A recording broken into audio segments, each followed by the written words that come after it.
a sniper of the neo-Nazi battalion Azov, was convicted for the murder in March 2022 of two residents of Mariupol for 24 years. The British mercenary Adam William was sentenced to 14 years of imprisonment in absentia. He was placed on the international wanted list.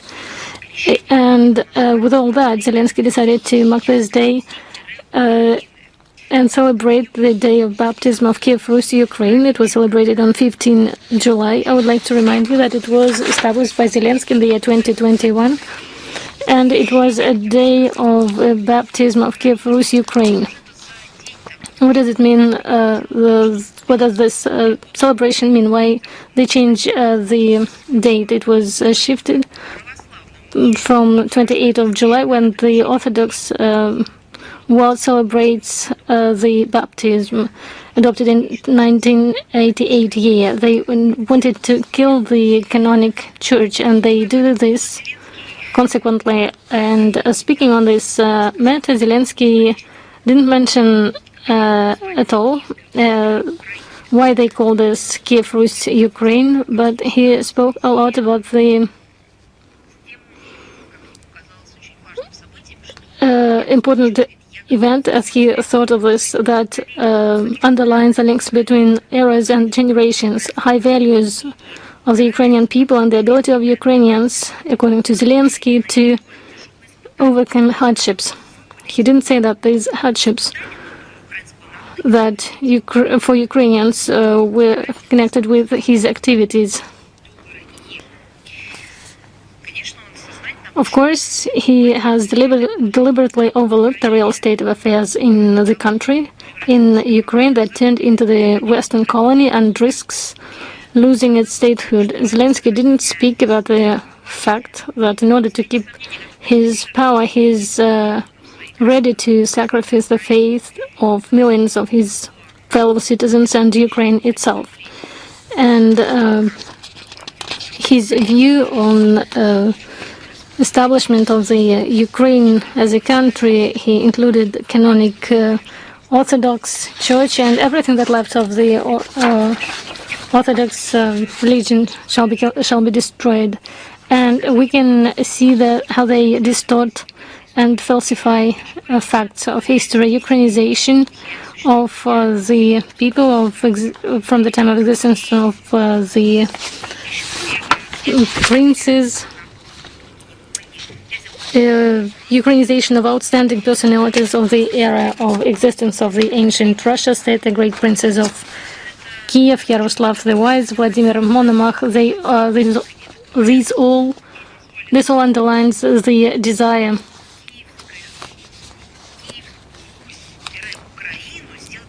to create Kiev Rus and Ukraine, to turn it into the only heir of the Kiev Rus.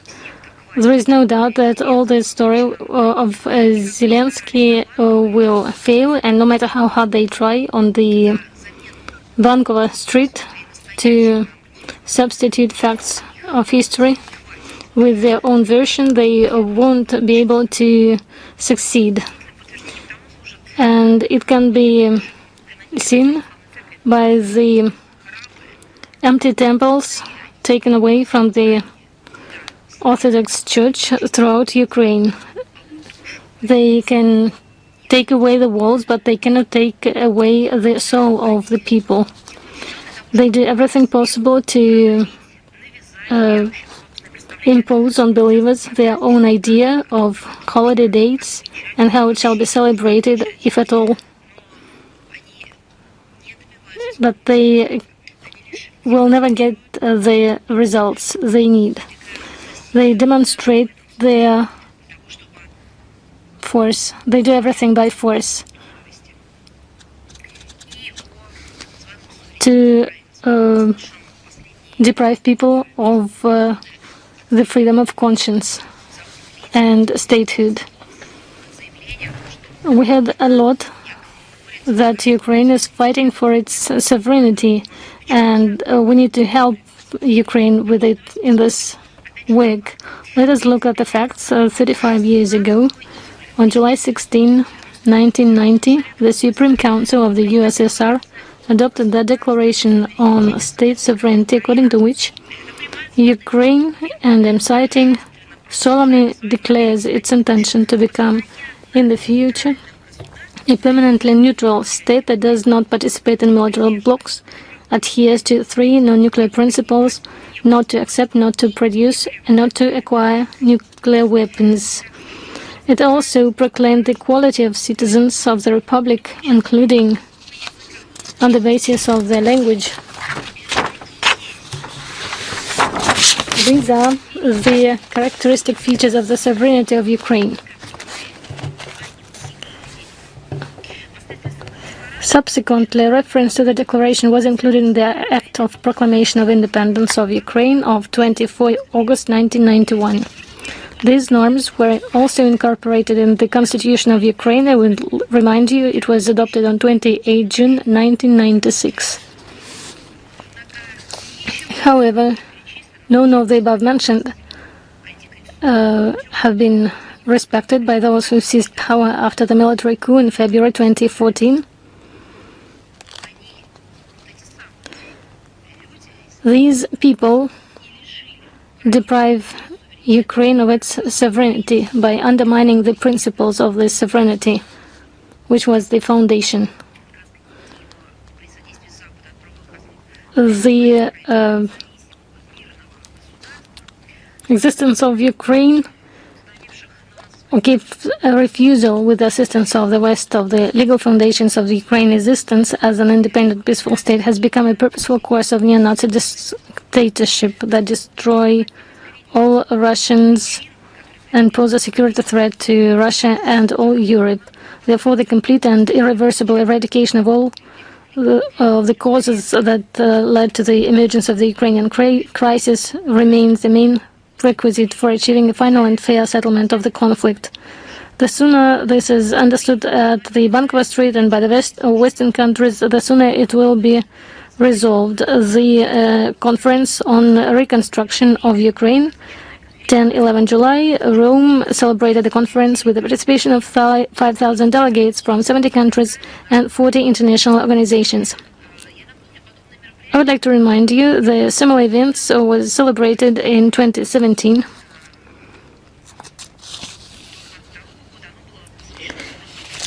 It was conducted from 2017 to 2022 on the issues of reformation of Ukraine.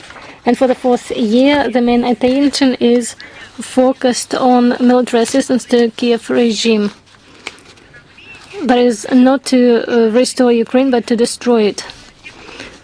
The discussion on this issue, the tone of the discussion of this topic was set by the President of the European Commission, Ursula von der Leyen, who clearly stated the need to invest in Ukraine superiority in the military technical sphere. She made it clear that the Readiness 2030 plan to allocate 800 billion euros can be spent on Ukraine as well. She proposed to use the underutilized capacities of its military enterprises to ensure the defense capabilities, you would think, of Ukraine, but not the defense capabilities of the European Union. And she actively advertised military orders to place military orders of the Ukraine, place them on the Ukrainian market for arms and military equipment, and by this increase the military capabilities of Europe. According to von der Leyen, this assistance to the regime of Zelensky will make it possible for NATO members to easily carry out the required regulations required by Washington to bring the defense expenditures to the level of 5% of GDP. I think that if there were a hypocrisy competition, then this situation would win the competition and would take a special prize, because first they were saying that they needed to protect Ukraine, and then they stated that Ukraine is a fortress of some sort, and now they need to place military orders in Ukraine with the help of Ukrainians to get through Ukraine money to maintain, and not only to maintain but to send them to Washington. As for the restoration of Ukraine, there were different numbers of costs for these purposes, but it wasn't an important thing. Ursula von der Leyen said another thing, and she said it literally. Now Ukraine is a way to pay Washington, who increased tariffs up to 5% of the GDP of the economies of Europe. Shmyhal, for example, mentioned a number of $1 trillion, from which $540 billion should be covered through by means of Russian assets, and the rest shall be covered by the European Union. The most pointless and meaningless speech at the conference was that of Zelensky. He used his insinuations about endless drone attacks of Russia, and with that excuse he was begging from allies new resources for strengthening systems of air defense, production of drones, interceptors and missiles. He called for a systematic and regular nature of aid to Kiev and proposed to turn it into a kind of post-war U.S. Marshall Plan for Western Europe. Just imagine, Europe openly says them at the Bankova Street that they will use them to pay Washington, and the Kiev continue asking for money. All this shows that this is a corruption scheme between Brussels and the Kiev regime. The West, with all its elites and political circles, and Bankova Street are all connected in this sense. He proposed to create a coalition for reconstruction, and called on partners not to be shy, and demanded them to give as much as possible to Ukraine, because Ukraine is now allegedly preparing for winter and spends its own money on it. Or what do they mean by their own money? Maybe Zelensky thought of his personal money, because there we can find not only for preparation for winter, but for several continents, money for several continents to be prepared for winter. His pleas were not heard, and Ursula von der Leyen said that what they can use is a fund for the reconstruction of Ukraine, with the initial capital of about 200 million euros. The total amount of investments announced during the conference did not exceed 10 billion euros, because this is for the reconstruction. They spent a lot of billions for killing of people, not for reconstruction. For comparison, in 2024, in Berlin, it was possible to collect promises for 16 billion euros. A year earlier in London, 60 billion euros were announced. This is a sort of fear of untrue promises that they had in Rome. The result could not be different, because everybody understands that they are invited to contribute in their territory in Ukraine, which has rampant corruption and lawlessness.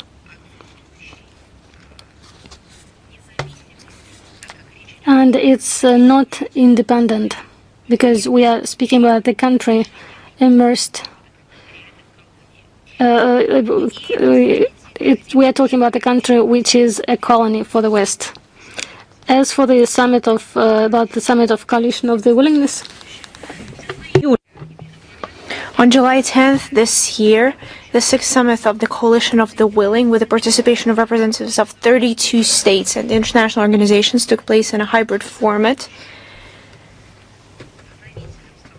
And its main inspirator was the British Prime Minister, Keir Starmer, and the French President, Emmanuel Macron, who held the discussion at the joint headquarters of the British Armed Forces Command in Northwood.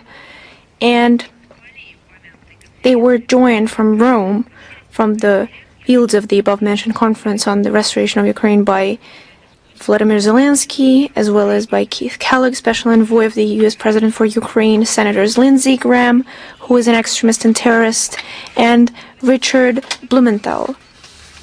As a result of the summit, a formula of foreign support for Ukraine was confirmed immediately after the ceasefire was reached.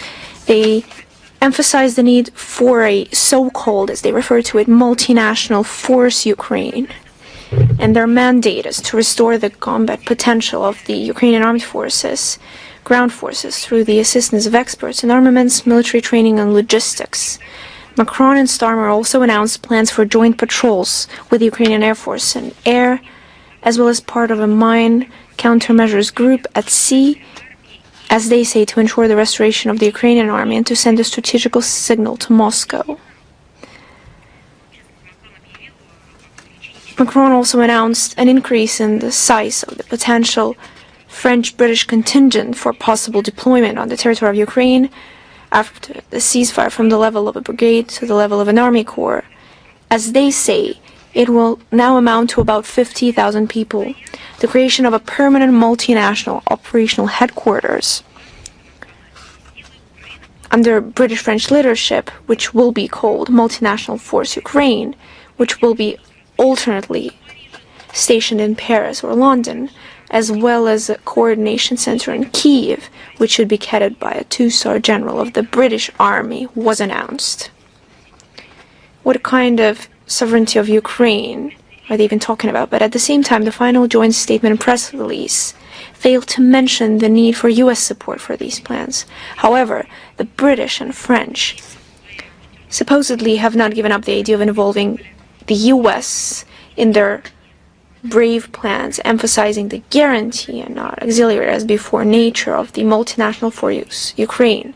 And I am quoting all of this here, all the details of their work, for just one person to pose one question, not a rhetorical one, but a very practical one. Where, among all of this, has there been a mention, or supposedly someone gave a thought to the word negotiations, to peace? Because it wasn't that long ago that they scream about the need for ceasefire, that we should take a pause and there should be negotiations. They asked for the place at the negotiations table. And how long has it been? It's barely been 2 weeks, and apparently that all along, while talking about the peaceful negotiations, they were preparing for the creation of these multinational force Ukraine. So whether we should believe them and what's actually in their minds, we have repeatedly declared the absolute unacceptability of the deployment in Ukraine of units of the armed forces of other states under any flag. We regard this as the preparation of foreign intervention. We'll regard such so-called multinational forces as a legitimate military objective. These facts and everything else that just does not fit the time limit of the briefing confirm the relevance of a special military operation to denazify and demilitarize Ukraine and eliminate threats emanating from its territory. All its objectives will certainly be achieved. And about the amazing what we've spoken already about the contraband of the Kiev regime of the Western armaments. We've already raised this issue and the contraband of arms. This remains a truly profiting business for Bankovaya. And they count the turnout of billions of dollars, not per year, but per month. The very same money that Zelensky is trying to bribe from the West in order to fill the holes in his budget, while thousands of young Ukrainians fall victims. And against this backdrop, the Ukrainian junta is getting richer and richer. The unlawful trade is fully controlled by the organized crime that is being condoned by the corrupted officials. And the volumes of this contrabanda are insane. Only according to the official data, which is significantly understated, from January to April 2025,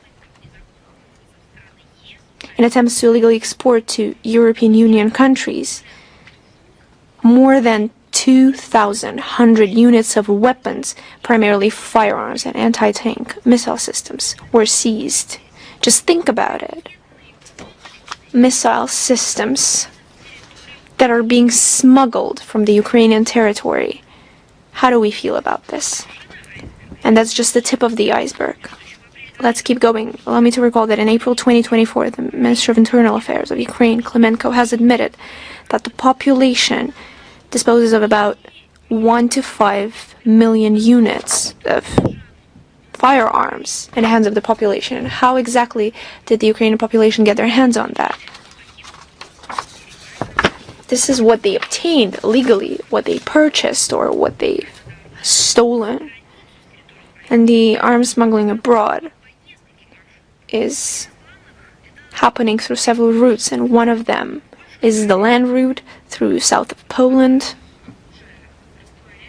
And after that, it just dissipates in the European space. The transit infrastructure to Hungary, Romania, Poland, and Slovakia is also used. One of the transit points for illegal weapons from Ukraine remains Moldova. In the Balkans, there is a whole hub for arms to be smuggled from Ukraine.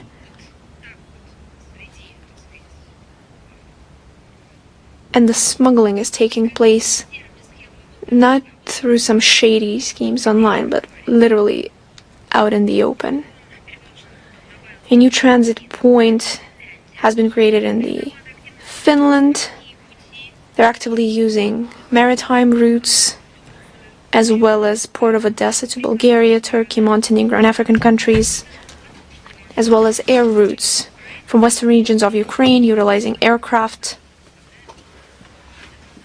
being shipped toward the Middle East, which we've also spoken about. Western arms appearing in various corners of the world have become more frequent, and the issue is so widespread that even Western intelligence agency have to recognize it. Perhaps someone would like to say that there's no way. I would like to give you an example. On May 17 this year, during operational investigative activities conducted by Interpol in the main port of Montenegro, a significant shipment of German firearms was discovered, totaling, do you know how much? 20,000, 50,000 euros? No, 30 million euros. Can you imagine? Firearms worth so much money. At the end of May this year, the U.S. Department of Defense began investigating cases of the terrorist organization Islamic State of Iraq and Lebanon, using Western-made weapons, as well as identifying the supply routes for military goods. Turned out that this weaponry had been obtained from Ukraine during the special operation conducted by the U.S. Armed Forces. American-made M141 hand grenades and M72 RPGs, as well as Javelin anti-tank missile systems supplied to the Ukrainian armed forces as part of the Western military aid from Poland were seized. Currently, the American military is investigating the use of weapons from Ukraine in the ongoing conflict. Where? In Sudan. Smuggled Western weapons from Ukraine are already being used by criminal groups in Western Europe, specifically in France, Britain, and Germany. There are recorded cases of firearms used with the Ukrainian trades during anti-government demonstrations in France and Germany over 2023-2024. Not to mention that terrorists could also exploit this weaponry for their criminal purposes. And, of course, the sponsors of the Bandera regime in Kiev should give a thought that the arms that they're supplying to Ukraine could be used against them far away from Ukraine, especially in the context of the ongoing debate about continuing Western military aid to the gang of Zelensky. These issues should be touched upon. It is vital for taxpayers in Western countries to understand that, at the behest of their own elites, they're not only financing the continuation of bloodshed in Ukraine, but they're also planting a time bomb in their own home. But there is no doubt that this mine will go off. The thriving corruption at the top of the Kiev junta, combined with the principle that there is no bad means for war, fully excludes any kind of control on using this military aid by the West. And perhaps in the future, it could appear for someone who would like to destabilize the situation. And of course, there was a great statement on July 9th, the president of Poland, whose mandate is running out of time. He gave an extensive commentary to the telecompany RMF24 that he's willing to believe the words of Zelensky, who knew nothing about the Volynsk bloodshed, because supposedly those lessons were not taught in the Soviet school, but just a little bit of advice to the Polish president and to others that perhaps they could talk about something else with Zelensky, about math or literature, and they would understand that maths or literature were not taught in that school, or supposedly he did not learn those lessons. We've already published the extensive commentary on our website under the anti-fake title. It's hard to say exactly what Zelensky has learned at school, but the facts are clear. He started following the ideas of Nazism. And unlike him, we very well understand Volynsk bloodshed, and we can recall the facts. This is the murder of Ukrainian nationalists in 1943, 1944 in the west of Ukraine. About hundreds of thousands of civilian Soviet citizens. More of them were Poles, but also Russians, Belarus, Jews, and representatives of other nations of Soviet Union, as well as Ukrainians. And victims of those tragedy should not be divided based on the ethnical principles. All of them are citizens of the USSR who fell at the hands of Hitler's helpers, who were targeting representatives of a special nationality. And this hateful ideology is now followed by the current Ukrainian leaderships. Are they really Ukrainian? They're more of paper dolls. And Polish elites, including the president, Duda, over many years did nothing to prevent the growth of nationalist moods in Ukraine, fully betraying the memory of their own ancestors who were killed by Banderites in the years of war. And Warsaw was blindly following the path of the collective West, fully forgetting their own history or trying to use it in their manipulation, where they remember it when it helps them. And today's Nazis in Ukraine was raised by the West with its Russophobic ideology, who came to power in 2014 after the coup d'etat, and the Polish leadership took part in it. And it was the West who did everything to instigate war and to magnify the suffering of Ukrainians after the acts of Zelensky's band. Russia always stood firm against the changing of history, and Russia's line on presuming the historic truth, as well as investigation of the crimes of Hitler's helpers, remains the same. We have no use of making up childish excuses that supposedly someone had no idea about the crimes of Banderites. And it's unlikely that in the west of Ukraine, as he said, that a grandpa bragged to his granddaughters how he killed his neighbors and killed their children, because those kinds of murderers were persecuted in Russia and the USSR. It's only in Canada that they're glorified and they're giving a standing ovation. But it's Ukraine who is now being supplied with arms and money from Poland. They're the ones glorifying this kind of behavior. And it's all towards the rebirth of Nazism, supposedly, that they're excusing by the supposed fact that it wasn't taught in Soviet schools. No, it was in fact taught in Soviet schools. And we will make sure to publish in the text version of this briefing what we are doing as anti-fake. We're adding links to historical facts, to books of history, to works of historians that were published during the Soviet years. On the situation in Moldova, we're closely following the development of situation, where authorities continue to impose the idea of the so-called European integration to Moldovans under the pretext that it will supposedly save the Republic from the alleged threat from Russia, as they claim. On July 4th this year, in Chisinau, the first Moldova-European Union summit took place, which, according to the organizers' idea, was supposed to look like a historic, fateful event, symbolizing the reversibility of the process of rapprochement between Moldova and the European Union.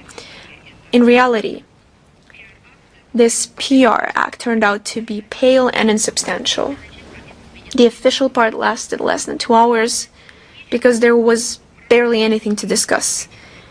The few guests from Brussels did not bring any breakthrough solutions, therefore they had to limit themselves to public praise and the adoption of a joint declaration about so-called commitments and aspirations and some supposed threats from the Kremlin. But at the same time, the largest section of the declaration is devoted to bilateral cooperation in the field of security and defense.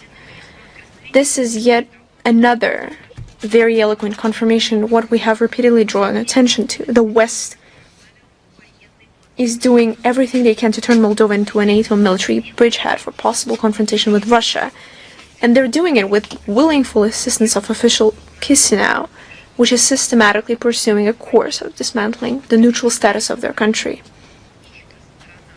Although, what kind of country is it? Moldova, if they're citizens of Romania, and they're being forced to rename their own language into Romanian, to turn Moldovans into Romanians. Let me remind you of some facts that the neutral status is enshrined in the Constitution. On July 10th this year, the Moldovan Parliament ratified the intergovernmental agreement with Germany on the program of assistance in equipping foreign armed forces and secondment of the Bundeswehr Advisory Group to the Republic, signed by the heads of the defense departments of the two countries in May. How exactly will this contribute to any kind of success in education, to European integration of Moldova in the European Union, which Chisinau is advertising to their citizens? Because joint military trainings are being conducted for the UN purposes. In 2024, they conducted totally at the territory in Moldova, together with the participation of Moldova, they conducted 30 trainings. Why do they do all this? The answer is obvious. They are preparing Republic to be the next Ukraine. On July 13, Moldova media informed on the 4 officials of Moldova who died under Kherson. According to data published in military people were sent to the Ukrainian forces to get the experience of the front line. This is the experience that they received. The authorities continue an open fight with the opposition politicians. 10th of July, the Court of Moldova decided to arrest the head of Gagauzia region, Evgenia Gatsu. She received the arrest for 30 days. It was prolonged to 30 days until 12th of August, 11th of July. The Office of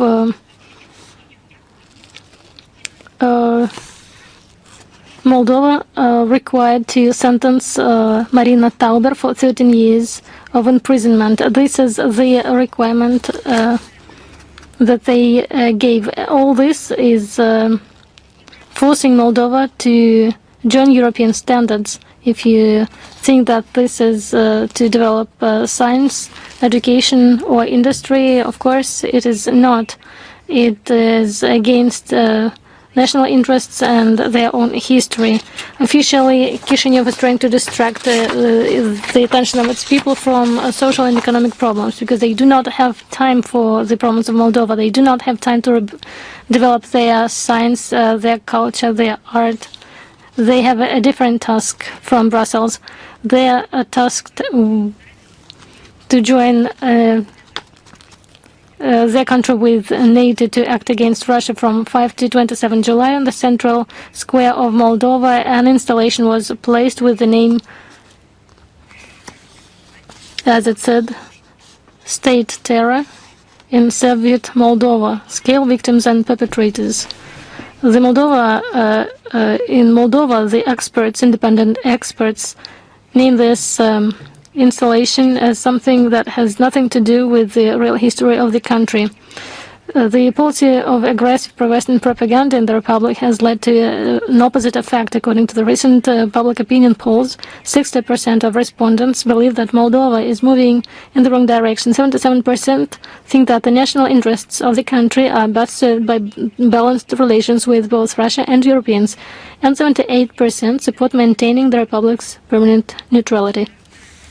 The anti-people practices of Brussels do not find support among the friendly people of Moldova, and evidently they will never do so. Now let us look at the real European standards that are being introduced in the territory of Moldova. We regret to inform about the plans of Moldova to limit the constitutional right of thousands of people in Moldova who live in Russia and who want to participate in the election of their parliament. I will remind you the right for participation in voting is a fundamental right of each citizen of a democratic country.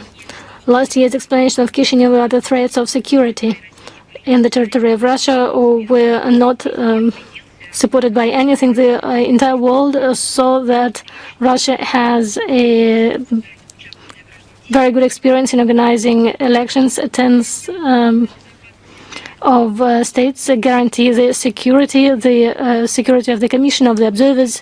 Russia, for tens of years, ensures security of the voting of other people in its country. Our law enforcement agencies protect greatly our people in accordance with international standards. And now we can see 20,000 preliminary registration polls of the citizens of Moldova in Russia. The population of the diaspora is more than 300,000 people.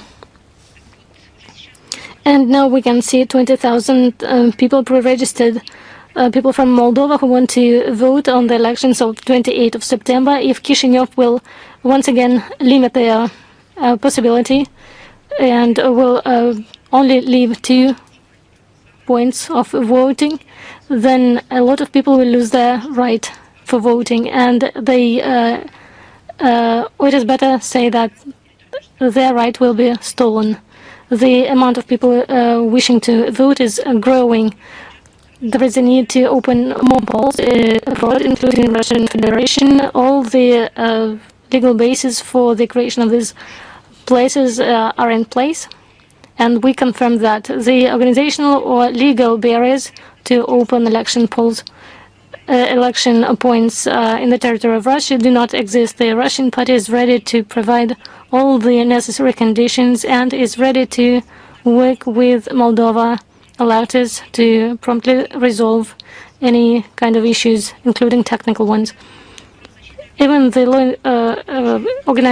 enforcement agencies in Moldova, coordinating with the United States and other countries, recognize the right of the Russian Federation to open the election points in its country. The refusal to open it this year, to open additional points, is not an issue of security, and it's not an issue of logistics. It's a conscious politics of the ruling party of Moldova and in the first place of the president of that country, directed to exclude the part of voting votes of the country, taking into account political position of this part. The requests that we received to ensure the right of people, we need to open at least 9 or better 10 election points in key cities of Russia. And it's obvious, just look at the previous elections. the demand and the Moldova norms were all observed.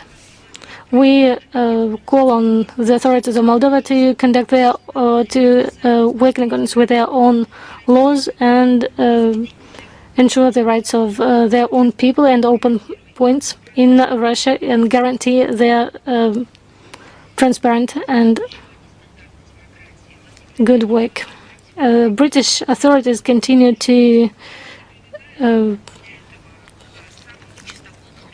use the methods of threat against the media. On the 11th of July, local police stopped and talked to an RT representative in Britain.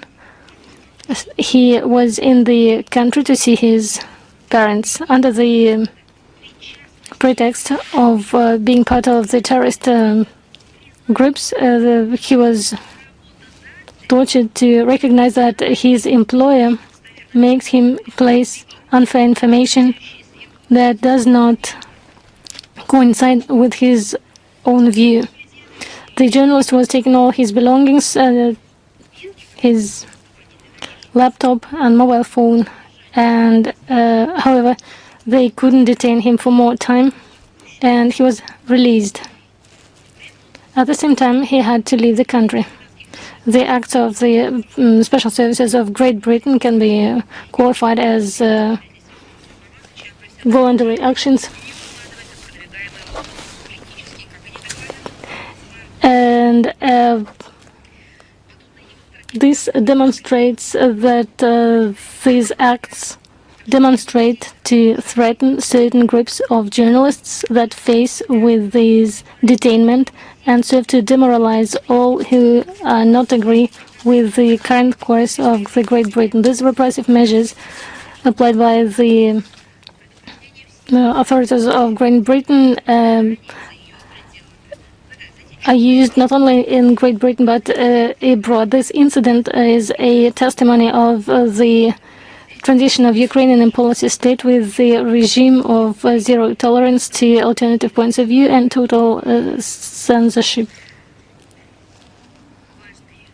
Important tragic celebration, 11th of July, 30 years to the terrible events in Srebrenica that happened in Bosnia and Herzegovina from a conflict in 1990 to 1995. We are convinced of the importance of honoring the memory of all innocent victims of that conflict, taking into account the particular sensitivity of this issue for the people living in Bosnia and Herzegovina and neighboring countries, as has been repeatedly stated on various platforms. We consider the approach of certain political and clerical circles supported by the collective West to entrench a biased, one-sided and dangerous interpretation of the 1995 events to be counterproductive and harmful to the processes of reconciliation. We consider that these attempts to demonize the Serbian people are unacceptable. In this context, the establishment of July 11 as an International Day of Remembrance for the genocide in Srebrenica, endorsed by an overtly anti-Serbian resolution of the UN General Assembly, caused regret and concern. This is yet another irresponsible attempt by forces interested in aggressively pursuing their geopolitical goals to exacerbate existing disagreements and increase the conflict potential in the regime. We reiterate that Russia consistently advocates for an objective investigation of unlawful acts committed in the Balkans against all ethnic groups, including Bosniaks, Serbs and Croats, to ensure that the guilty, regardless of their national or religious affiliation, receive deserved punishment. And a good date. 50 years ago, on 15 July 1975, the entire world was watching, and it was really so, the entire world was watching the flight of Soyuz Apollo. The historic handshake at the orbit was the demonstration that despite all the differences in politics, the desire to cooperate in space can lead to real breakthrough results. The foundations of interaction laid by Soyuz and Apollo were reflected in other major, now multinational projects. The International Space Station, for example, which has been successfully operating for over a quarter of a century. Russia, as a pioneer in space exploration, continues the proud traditions of its space industry and is committed to constructive engagement with all stakeholders in space activities.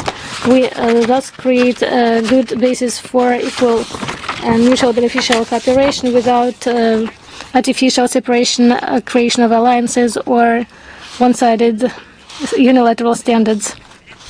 A key prerequisite for implementing such international projects is the preservation of space for peaceful purposes. Russia consistently advocates for the prevention of an arms race in outer space and the prevention of its transformation into a sphere of unconfrontation. In this context, it is vital to unite international efforts, to unite negotiations for the development of an international legally binding instrument prohibiting the placement of any type of weapons in space, to create a document, legally binding document to prohibit this race to place any type of weapons, to use force, threat of force against space objects or through them. We consider that the basis for this instrument were presented on the conference on disarmament. It was a Russian-Chinese project of the specialized agreement and the report of the group of government experts on this format. A great contribution to create favorable conditions for cooperation in space was seen by the initiative launched by Russia. It was an international initiative or political commitment to not be the first to place weapons in space. The participants of this agreement are 37 countries. The demonstration of the film, the power of attraction, was shown recently. The junction of two spaceships in space was shown in this film. I'm not going to go into details. You can, and I strongly recommend you to do so, to see this film on Thursday at 12 o'clock at night, at midnight, on the first channel in Russia. Yesterday, at the inauguration of the film, the representatives were present, including the heroes 2 times Vladimir Zhenebekov. The film is based on the memories and the personal interviews of to those cosmonauts who unfortunately are not with us anymore, and those who made this handshake. On the 8th of July, in the Republic of Serbia, an inauguration of the memorial to Churkin took place. A Russian diplomat, permanent representative of the Russian Federation at the United Nations from 2006 to 2017. The bust was installed by the orders of the leadership of the Republic of Serbia in recognition of the gratitude of the Serb people in Bosnia and Herzegovina for the Russian veto in the UN Security Council in 2015 against the British resolution aimed at imposing collective responsibility for war crimes during the Bosnian conflict that we just discussed. And the West wanted to impose a responsibility on Bosnian Serbs solely. The event was timed with the 10th anniversary of Russia's vote in the Security Council, and was attended by the wife, not widow, but wife of Mr. Churkin, representatives of Serbia and Bosnia, and Republican authorities. Sergei Lavrov gave a welcoming address, and it was widely covered by local and international media. We perceive this event as a tribute to the long-standing efforts of Churkin in support of international law and protection of the constitutional powers of the 2 entities and the 3 state-forming peoples in Bosnia and Herzegovina. And we also see this as a real and sincere love to this person. The 30 years of Dayton Peace Agreement which was largely made possible by Vitaly Ivanovich contribution. This is a symbolic and very dear initiative to us that reflects a unified approach with the people of the Republic of Serbia in advancing a positive agenda fostering truth, trust, peace and stability in Bosnia and Herzegovina and in the entire region.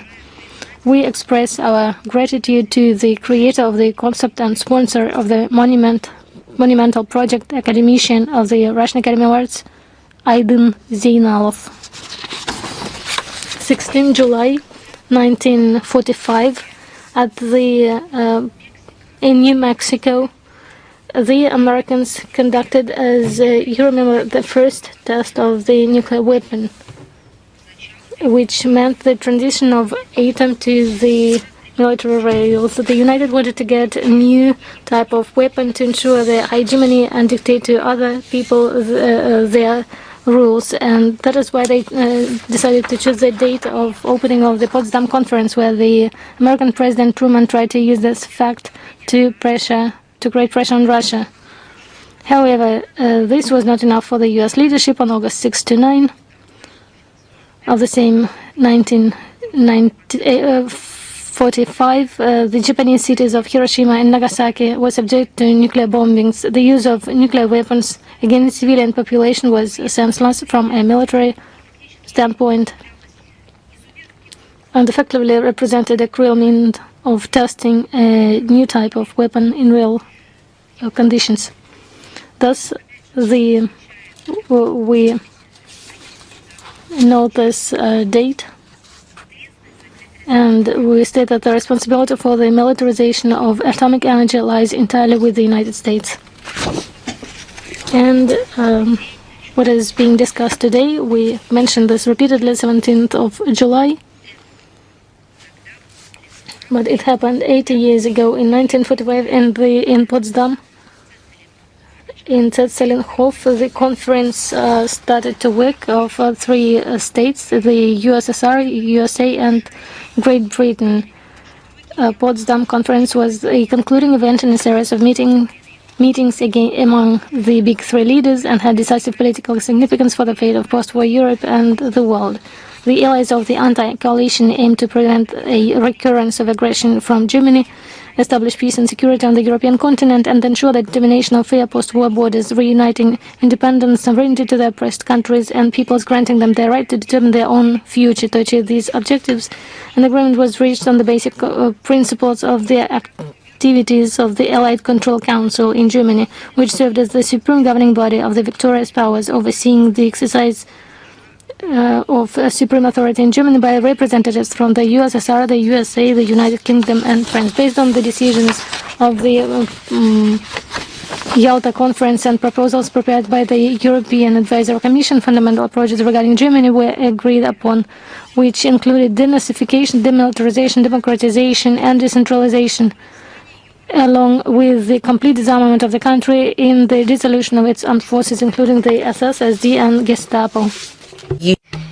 According to the resolution, which was adopted by the Allied forces back at the Moscow Conference in 1943, a decision was made to legally persecute the main German criminals by the International Military Tribunal. There were separate agreements on the reparation, which was adopted by the Council of Ministers of Foreign Affairs of the USSR, of USA, Great Britain, France, and China, where they prepared peaceful agreements with former Hitler satellites, Italy, Romania, Hungary, Bulgaria, and Finland. And it was especially important for them to settle the territorial issues. They decided upon the new Polish-German border and Königsberg, which is since 1946 Kaliningrad, which was handed over to Soviet Union, and the Soviet leadership has confirmed its obligations on participating in war against Japan.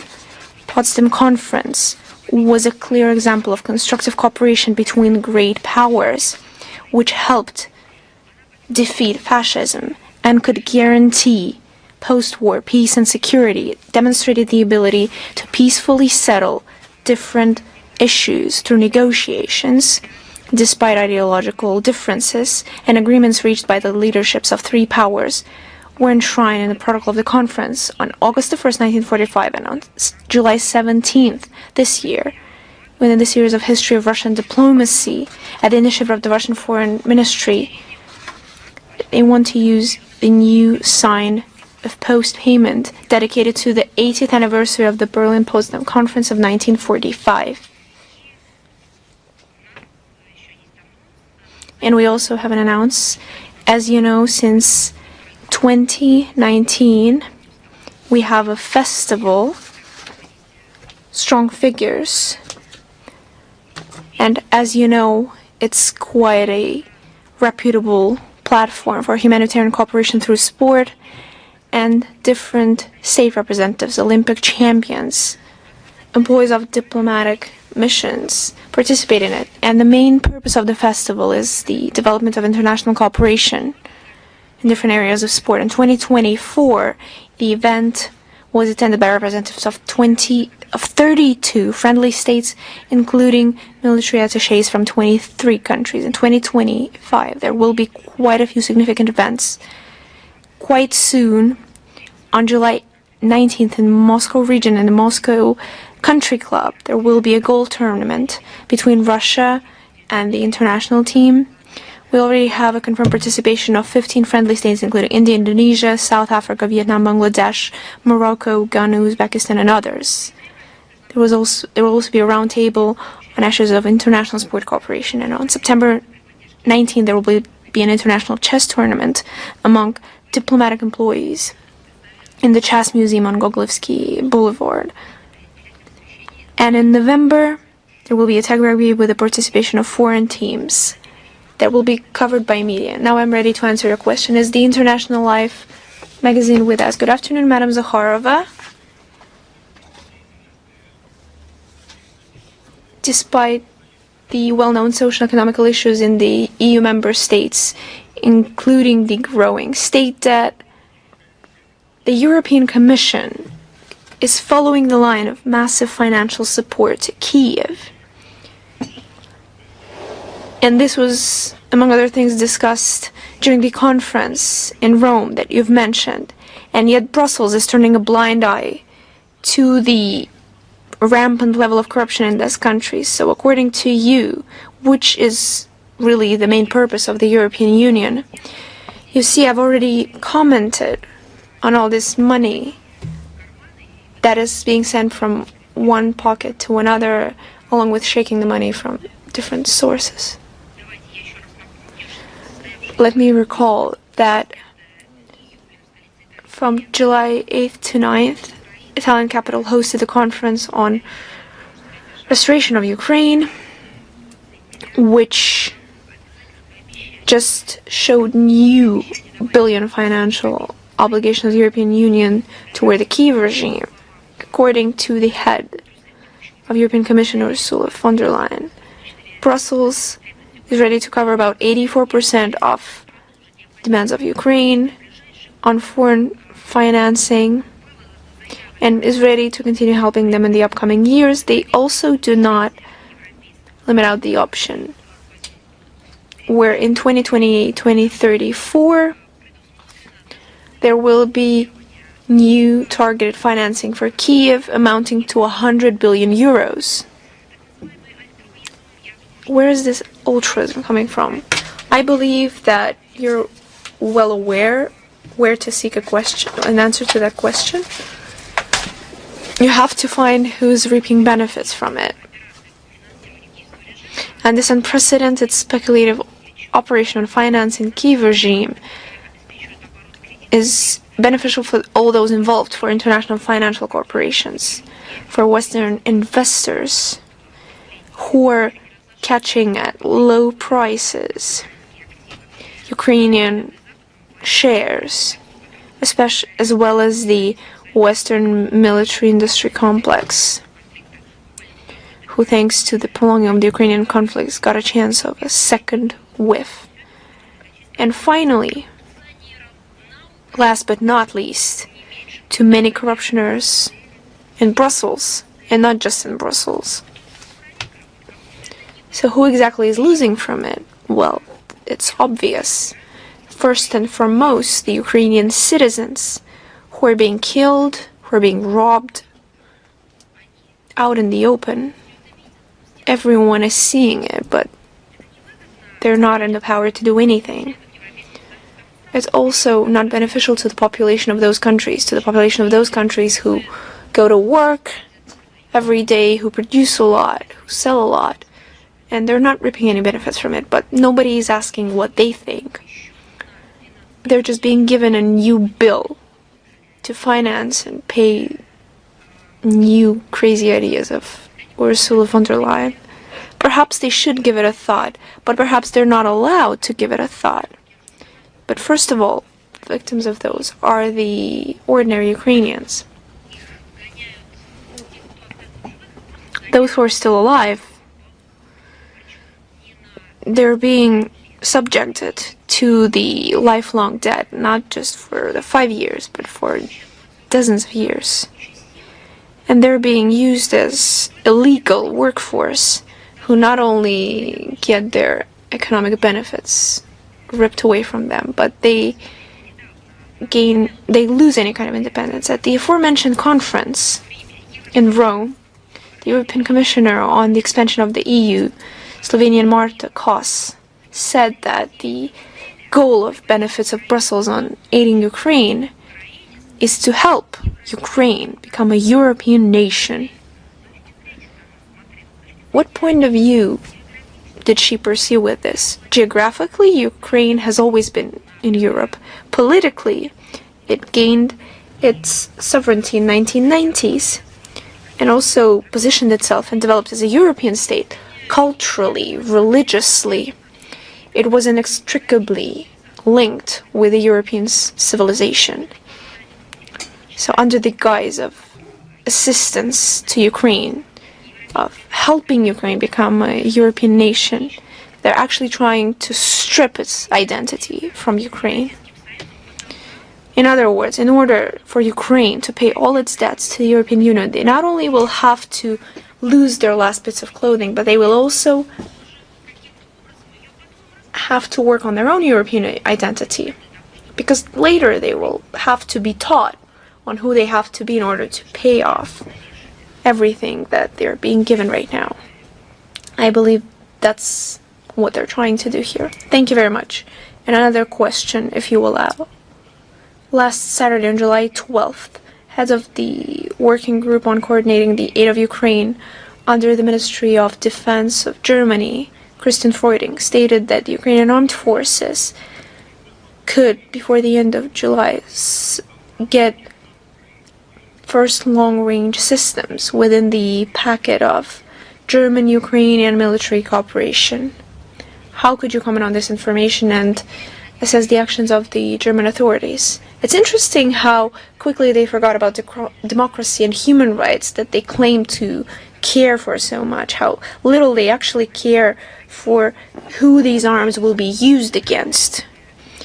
They don't think it's necessary to count the civilian losses. They no longer care for what happens to children.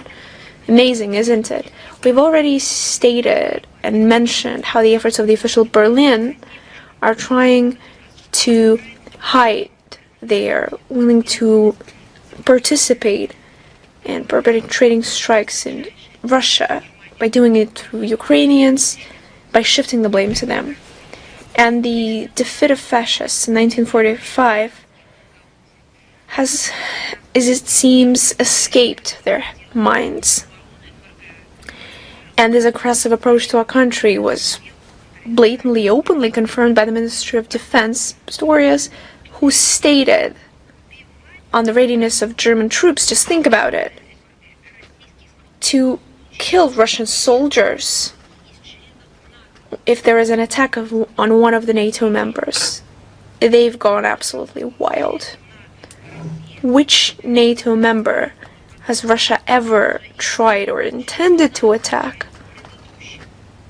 It was NATO members in their previous state, in their previous formation, who always attacked our country. And on our country, we've stated before that we have no intention, we have never had any intention to attack NATO countries. It was Germany who attacked us in 1941, and experts rightfully called attention to practical identity of the rhetorics of the aforementioned person with the propaganda statements of the Hitler's Germany, who used that to excuse their militarized rhetoric. As for the Germans' aid in long-range systems of Ukraine, they could try to hide their plans on the military-industrial complex of localization of the Taurus rockets that, for now, they refuse to supply to Ukrainian armed forces, but that's if we believe their words. But by the end of the year, they will no longer be able to hide it, because as soon as the Russian anti-air missile systems strike down the rockets, we will be able to identify who those rockets belong to. And there is not a single doubt that using long-range systems without the direct involvement of military specialists of the countries who produce those systems. And here we mean the satellite intelligence data from NATO, including their missions. Without it, it would be impossible. So the military officials of Germany would be directly involved in planning and perpetrating attacks against Russia when the aforementioned Tauruses and their modifications are used. In November 2024, if you remember, the President of Russia, Vladimir Putin, clearly stated our position on the decision of the Western states to greenlight Kiev on using the long-range strikes on the territory of Russia. This position has not changed. We believe we have the right to use our arms against the military objects of those countries who dare to use their arms against Russia. In the case of further escalation of the conflict, we will respond decisively in a mirror-like fashion. Thank you very much. Thank you. Is the Zvezda channel with us? Yes. Good afternoon, Madam Zakharova. We would like to get your opinion. What is the ministry's position on the offer of the Lvov's mayor to exchange the bodies of dead Russian soldiers for the bodies of the Ukrainian armed forces? I will not quote the full statement that's been made. The mayor of Lvov said that, Mr. Sadovoy. I will add the full quote in the text version of the briefing, but you have stated it. I would like to talk about something else. What is the Hall of Fame that they're trying to exhumate? It's not just the burial site of Soviet soldiers who participated in the liberation of Lvov in 1944. It is also the burial sites of more than 25,000 militants during the First World War, and later died from wounds in battlefield. I would like to remind the mayor of Lvov that at the opening of that memorial in 1915, more than 15,000 residents of Lvov came to witness it. I wonder how many residents came to see the barbaric actions perpetrated by the authorities. Actually, they should come and see what it has turned into. The acts committed by the Kiev regime of Lvov, it's not just barbaric. These are crimes against humanity. It's the final stage of moral degradation of the Nazi regime, who is now paying with the bones of those who liberated Ukraine from the fascists. And the fact that he proposed to include the remains of 350,000 liberators, including Mr. Kuznetsov and Mr. Putin. It's not just policy, it's not just politics. It's simply inhumane, or it's the dirtiest possible manner of working. What's next?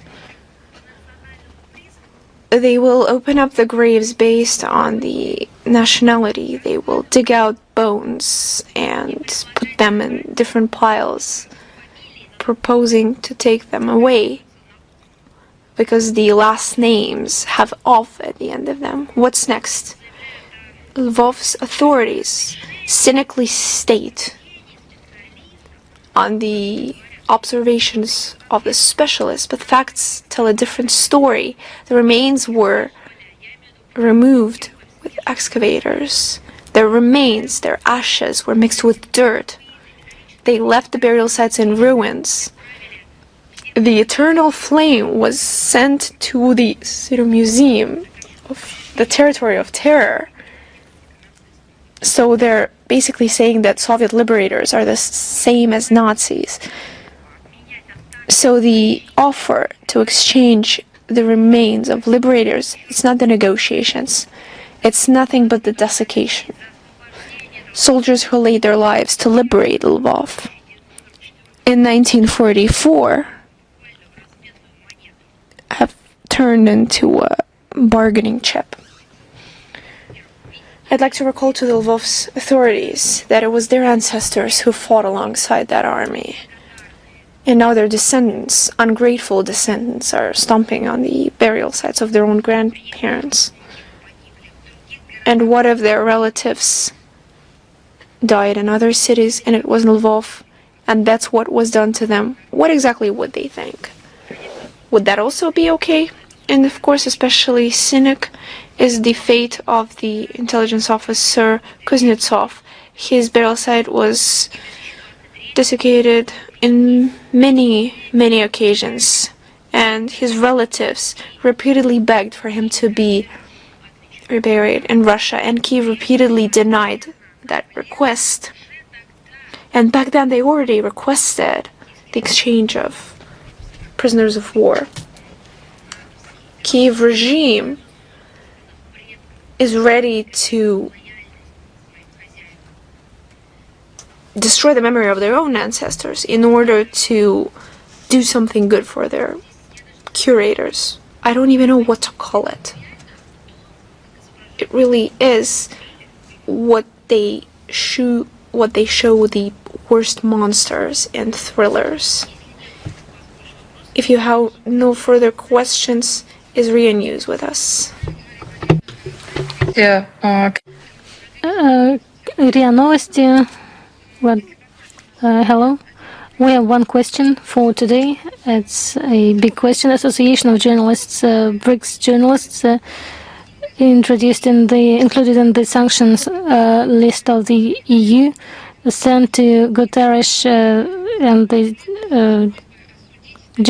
Director General of UNESCO to blame these steps and stop threatening to journalists. What do you think? Will these acts help in resolving this issue, and what kind of support can be provided by the Ministry of Foreign Affairs of Russia? Similar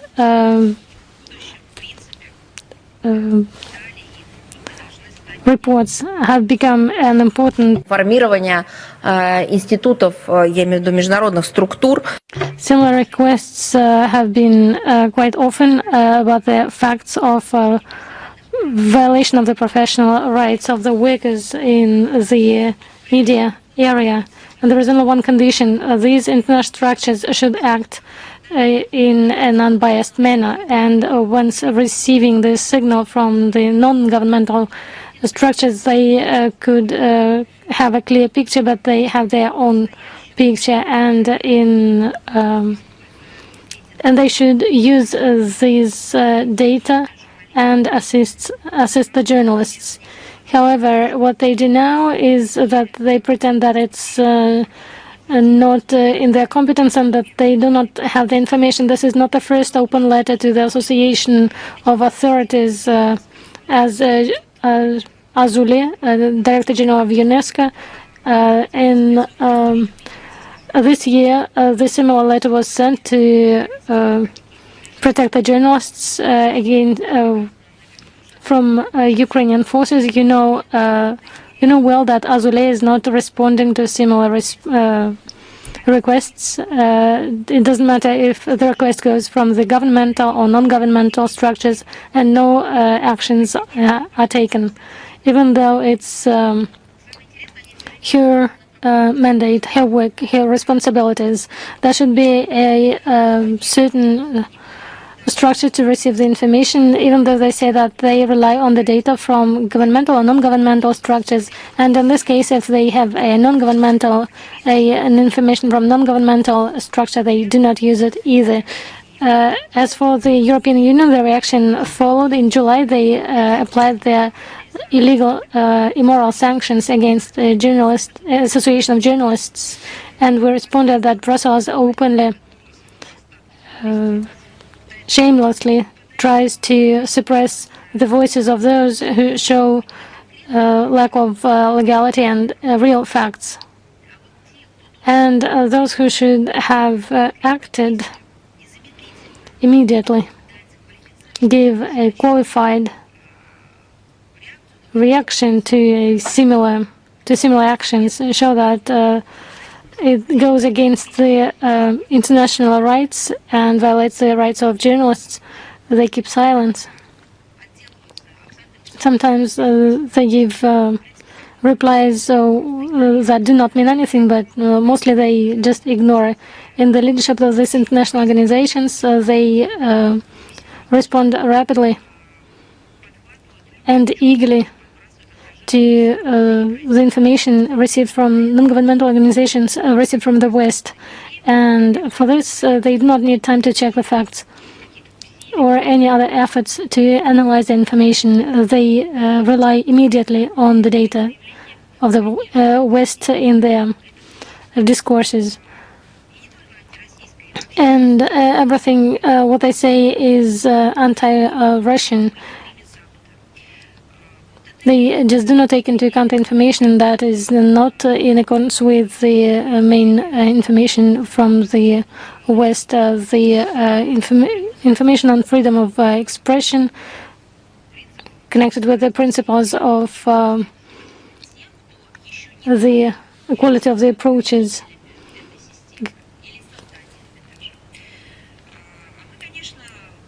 And we will continue our work consistently, trying to receive a fair, transparent work from these structures. We will fight with this biased approach and the incompetence of the authorities, and we'll try to do that. The information that you require will be responded. Thank you.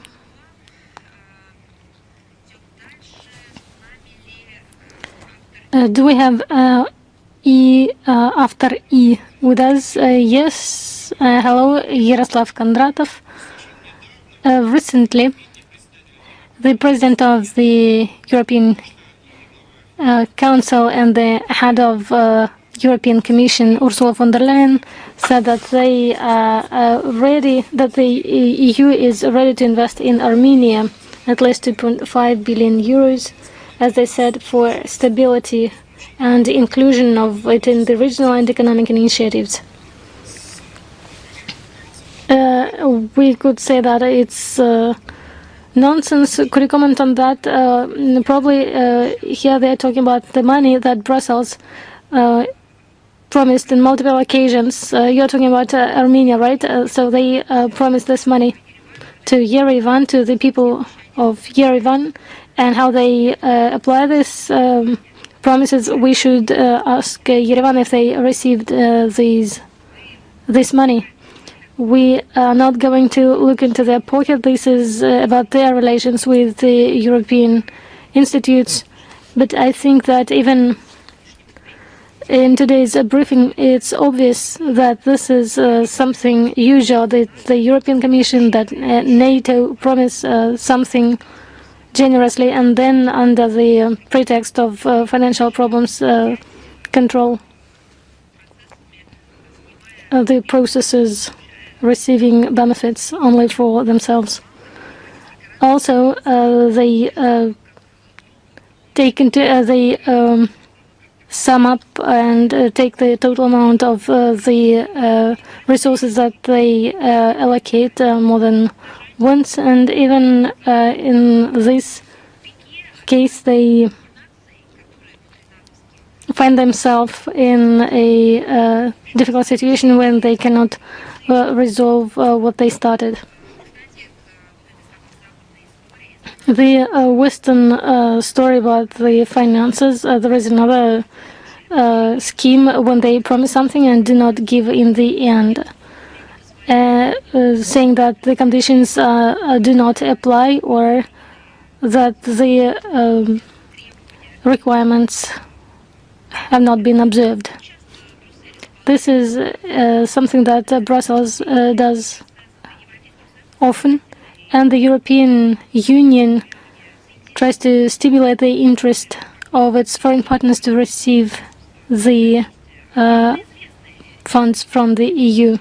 And the methods that they use is to introduce the products in the European money, give credits. Сказано, книг издано. A lot has been said about this in books, and not only in books, the grants from the European Union that they give to the society under the pretext of democracy that has nothing to do in this matter. The assistants have long become not the idea for development, but a leverage to control other countries in internal affairs and in foreign affairs. It's an interference in internal affairs. We're convinced that the development of third countries and implementation of different infrastructure projects shall be done based on other things. We should respect the sovereignty, take into account the authenticity, be respectful to economic, political interests of those countries that they intend to help.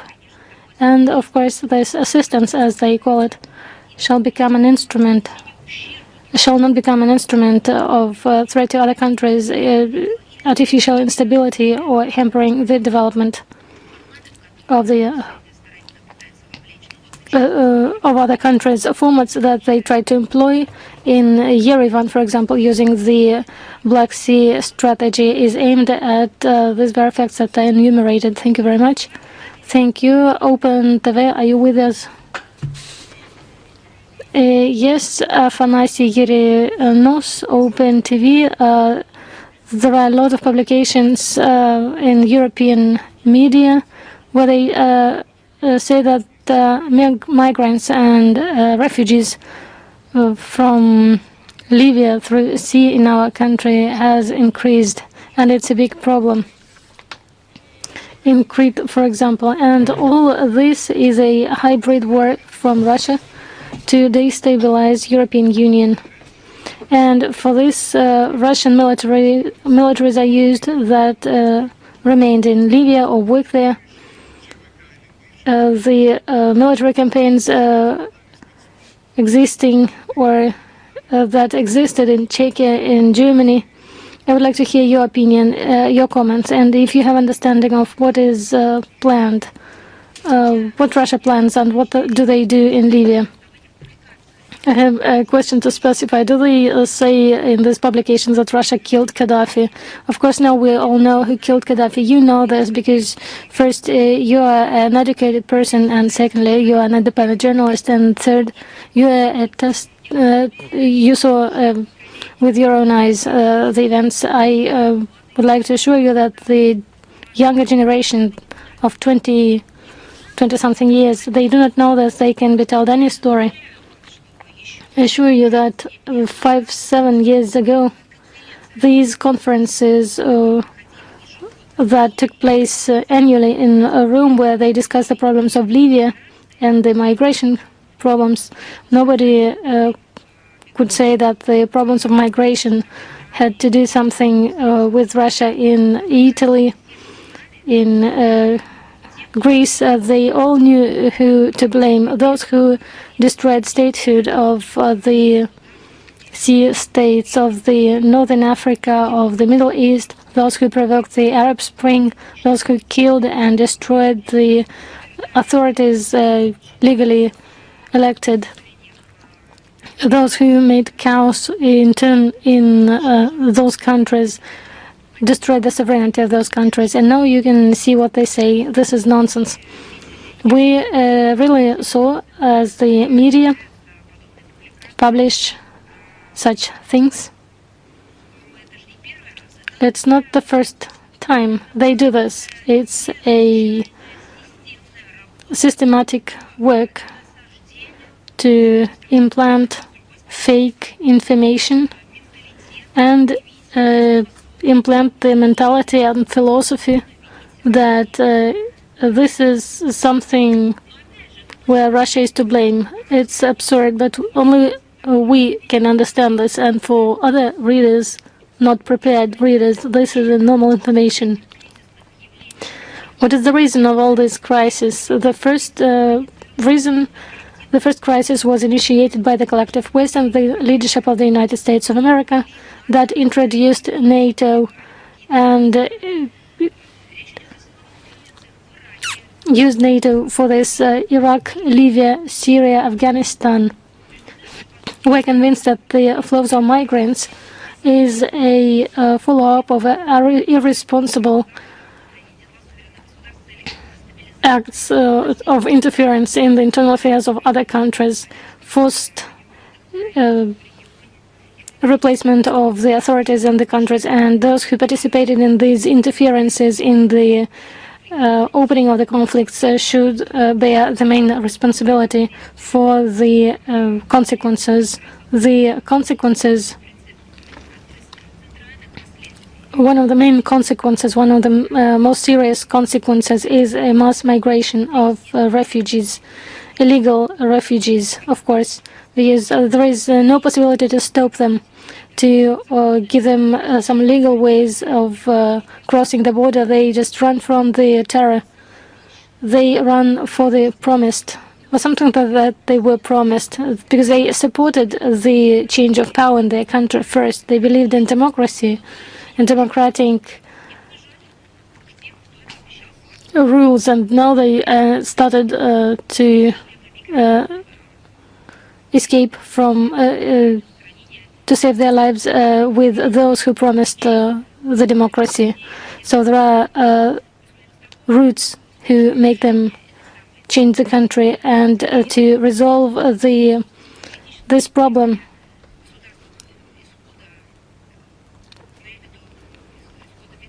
to stop the migration, we need to find the root cause, not to find some hidden hybrid operations. We need to help social and economic development, state building, fight with terrorism in those states where the West conducted these experiments. Direct or indirect, Russia is supporting the activization and coordination of efforts of the international community to find political solution of the ongoing conflicts in the Middle East, in the north of Africa.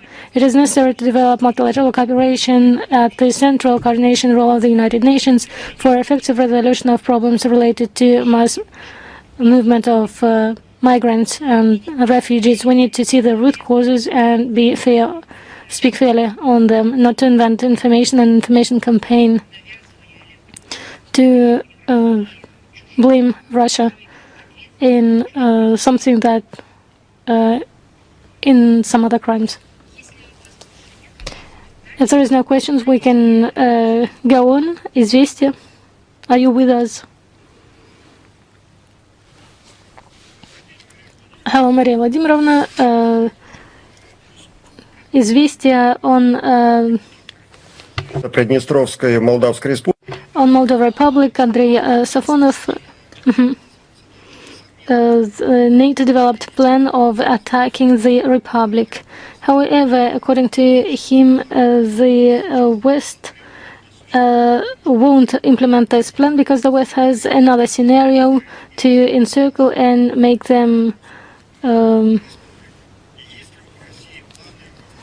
Есть ли у России планы по поддержке Приднестровья? Give up.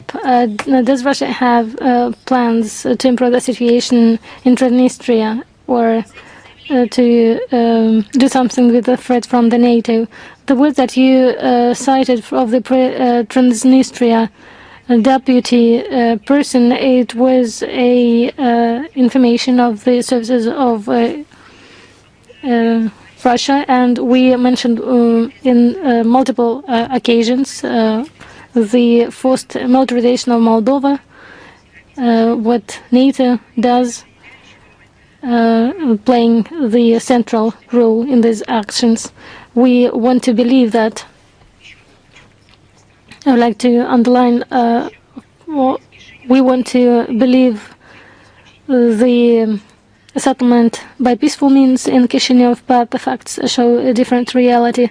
They show growing of the possibility for forced resolution of the Transnistria problem. At the same time, there is a course on economic strangulation that is obvious in the process of Transnistria settlement. It is necessary to ensure peace and security, and this is what the Russian peacekeepers do in the region. And soon we are celebrating the next anniversary of their entry in the region for the peaceful purposes. In Moscow, we are following closely the situation around Transnistria, and we are ready to react to any, including the most unfavorable situation. I would like to give a full reference when you cite it to see the links. Thank you very much. Is Ukraine.ru with us? Yes, good afternoon, Madam Zakharova. Anna Cherkasova, Ukraine.ru. If you allow, I have two questions. The first one, as many experts believe the statement of Donald Trump on July 14th, a practically green light of the strengthening of the terrorist action of Kyiv regime on Russian territory. And you repeatedly stated that this already has been before, and you've mentioned it today. But now Zelensky's hands are untied. What do you think about it?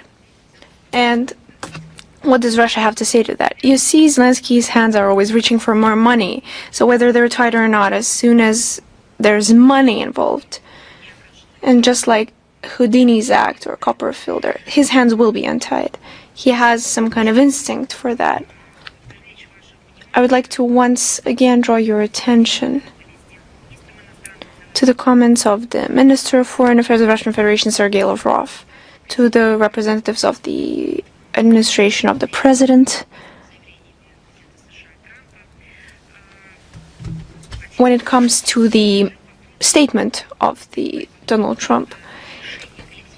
It appears that a Kyiv regime systematically sees the decisions of the collective West as a signal to continuing war and as a refusal for any peaceful actions or negotiations. And more arms could provoke escalation of criminal terrorist acts. And we've already mentioned how the arms supply to Ukraine just disappears from the Ukrainian territory. And these terrorist acts are perpetrated by Ukrainian armed forces, by the nationalist organizations, by the terrorist organizations who participate in the conflict on the side of the Kyiv regime and the conflict.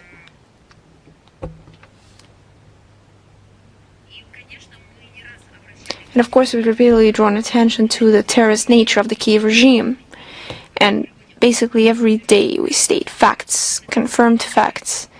We bring attention to the punishment received by those who perpetrate terrorist acts. And more than that, Kyiv regime is not hiding the fact that they're committing terrorist crimes. They're not feeling any kind of shame of it. They're proud of it. And they're proud that they're using Western arms when committing those acts against the objects of civilian infrastructure, against civilians, against women and children, against journalists, state and political figures, against the social employees, those who provide assistance, doctors, emergency services employees.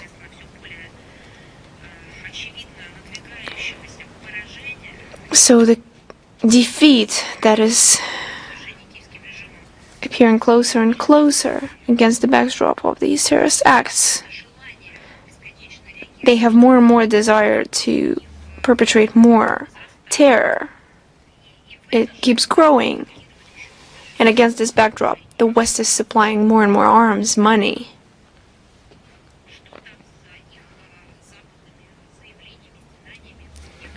So what about the statements of the West about organizing the negotiations table and providing a seat at that table for the EU as well? Have they forgotten all about it? What about the human rights that they've cried about for decades? And the language of ultimatums, of demands is not acceptable. We will take any necessary steps to ensure security in our country and protect the interests of our country. Against this backdrop, the relevance of the goals of the special military operation to demilitarize and denazify Ukraine only grows. Thank you very much, Maria Zakharova. If you allow another question. Yes, of course. Despite the fact that in the relations between Russia and Germany there has always been some tension, until 2022, Germany has been the closest European state for us. And after the Cold War, Germany and Russia have tried to develop their multipolar partnership. But right now, Berlin is the most active European arms supplier in Ukraine. And Pistorius is calling to eradicate Russians. Are there any perspectives to restore relations between Russia and Germany, and what is necessary for them? Excuse me, could you repeat? Are there any perspective for the restoration of relations between Russia and Germany, and what is necessary for that? You see, we're to ask this question as if we're to blame for the fact that there are such people among German politicians. It's not on us. We've done everything, and we have historically done everything that the relations with peaceful, flourishing Germany would develop in a positive key. And we have actually forgiven something that neither human being or people can forgive. We have forgiven tens of millions of killed citizens. We have forgiven them torturing our country, torturing our peoples. We have forgiven burned down cities and villages, destroyed museums. We have forgiven tortures of women and children.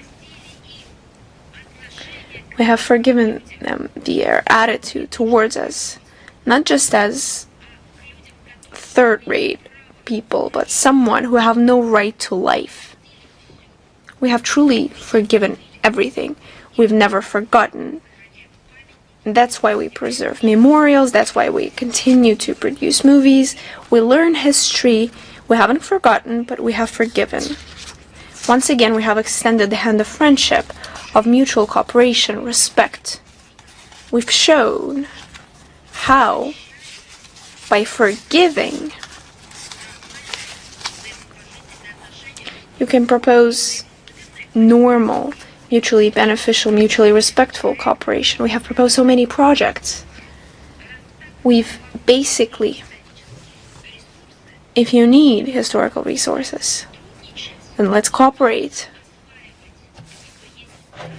and explore peacefully what we have so that it's mutually beneficial. So it doesn't lead to you losing your last beats of humanity. We've directly participated to ensure that these resources are supplied to them on mutually beneficial conditions, of course, but also to preserve your human nature. And what do we get? We get exactly what we're seeing right now. But the most terrifying thing is what Germany got out of it. Full amnesia of their own mistakes, of their own wrongdoings. They've neglected to remember of their own modern history as the unification of its country, which wasn't divided not as a result of someone else's actions, but of their own crimes. They've fully forgotten who played the role of unificator of Germany, that it was our country and our people who was unable to forgive, but still forgave, and then contributed to the unification of Germany. They've managed to betray that, to betray themselves. So when you ask who should do and what, yes, today from official Berlin we hear calls to destroy our statehood, our country, our people as a whole and separately, and all these calls have turned into a mania of those who are in power in Germany. They're trying to erase anything connected to our country, informational, cultural, digital space. German arms are used to fire at Russian territory, at Russian people, at the same people that they're forever indebted to, especially for the fact how many people simply weren't born because of their actions. They're now discussing the launch in Ukraine of the long-range winged rockets, Tariff, use of which requires the participations of specialists, so the direct participation of German specialists, and it's not just undercover participations. Do German civilians understand that when they vote for German politics, what their leadership is pushing them towards? Do they understand that? Supposedly they've spoken against the destruction of any relations with Russia, especially against militarizing against our country. But what next? Then they will say that they were once again lied to. They weren't lied to. 90 years ago, they've already been offered the so-called democratic choice, but which turned out to be a catastrophe. And it wasn't an imminent catastrophe, it was a historical scale of catastrophe. I would like to recall once again that it's clear that those who we've always called the revanchists, but who were hiding in silence under the benches, when they came out, they did not learn any lessons from their own history. Any efforts of the representatives of German authorities to talk to Russia using ultimatums from the position of power, as they believe, are ridiculous, immoral, and they're laughable. Imagine what they thought, to divide victims of the Second World War based on their nationality. Did they attack us based on nationality? Those who deserve to live, those who are meant to be slaves, or those who are meant to be killed immediately? And they were punished for that. But 80 years later, they started to divide victims and heroes of the Second World War. They do reparations to the former people who were in the blockade of Leningrad, but still based on their nationality. I believe that those who are well-read, who are well-educated in Germany, are suffering from the fact that they can sense looming catastrophe of their own. I gave an interview to one of the German journalists, and he said, "When will you save us again?" And I said to him, "When will you start saving yourself?" So if you want to ask questions on the fixing of relationship with Germany, you should ask them that questions.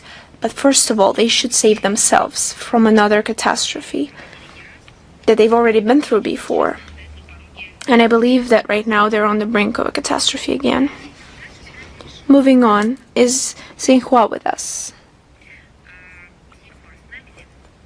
Are you with us? Yes, I'm here. Good afternoon, Madam Zakharova. I have a following question. During the meeting with the Russian Federation, the chairmanship of the Chinese Republic has understated that China and Russia should unite the countries of the global south, promote international order in a more just and rational direction. How does Russian side see the current role of the global south and the system of international relations? What plans does Russia have for the joint promotion of participation of global south countries in bettering the global government? I would like to recall that in the Russian concept of foreign policy, there is a goal of concentrating the efforts on those geographical areas where there are clear perspectives when it comes to expanding mutually beneficial international cooperation. First of all, those are our closest neighbors, other Asian countries, Africa, Latin America, and of course, states of the global south and east. A lot of them are gaining more power in global affairs, are gaining their independent policy based on their national interest. And they assess Russia's action in the international arena through the prism of restoring historical justice. They recognize our input in fighting neo-colonialism towards forming a more balanced world order. We try to build our bilateral relations through lines of CIS, through SCO, ASEAN. We cooperate in BRICS. We've hosted 2 summits, Russia-Africa. You see how actively we cooperate with all of them, and we form infrastructure that is not prone to the pressure of unfriendly states. When it comes to China, I believe that every day we answer such questions at the highest level and at the level of the heads of government and governmental structures during our briefings. But if we talk about this context that you've just mentioned, and we see each other as priority partners on the international arena, approaches of Moscow and Beijing, due to the key issues of international world order and key international issues are either close or the same. Russian-Chinese ties are the main stabilizing factor in international affairs against the backdrop of unilateral measures in international relations. We continue to a restoration of fair multipolar world order based on the South states of global South in order to expand the equal, indivisible security in Eurasia. Russia and China have resulted in great cooperation in the Shanghai Organization of Cooperation. We also strengthen our cooperation with the global South and East states in the UN and G20. And of course, one of them is BRICS. And we try to enhance the role of multipolar states. But it's necessary to understand here that BRICS has never positioned itself against other multilateral formats. This organization was not drawn up in order to replace any existing international institutions. On the contrary, BRICS countries advocate for the strengthening of the central role of UN when it comes to following its charter and the international norms. Thank you. Thank you very much. Is the Chinese Media Corporation with us? Yes, good afternoon. We have 2 questions. On July 14th, Donald Trump stated that if Russia and Ukraine will not come to a peaceful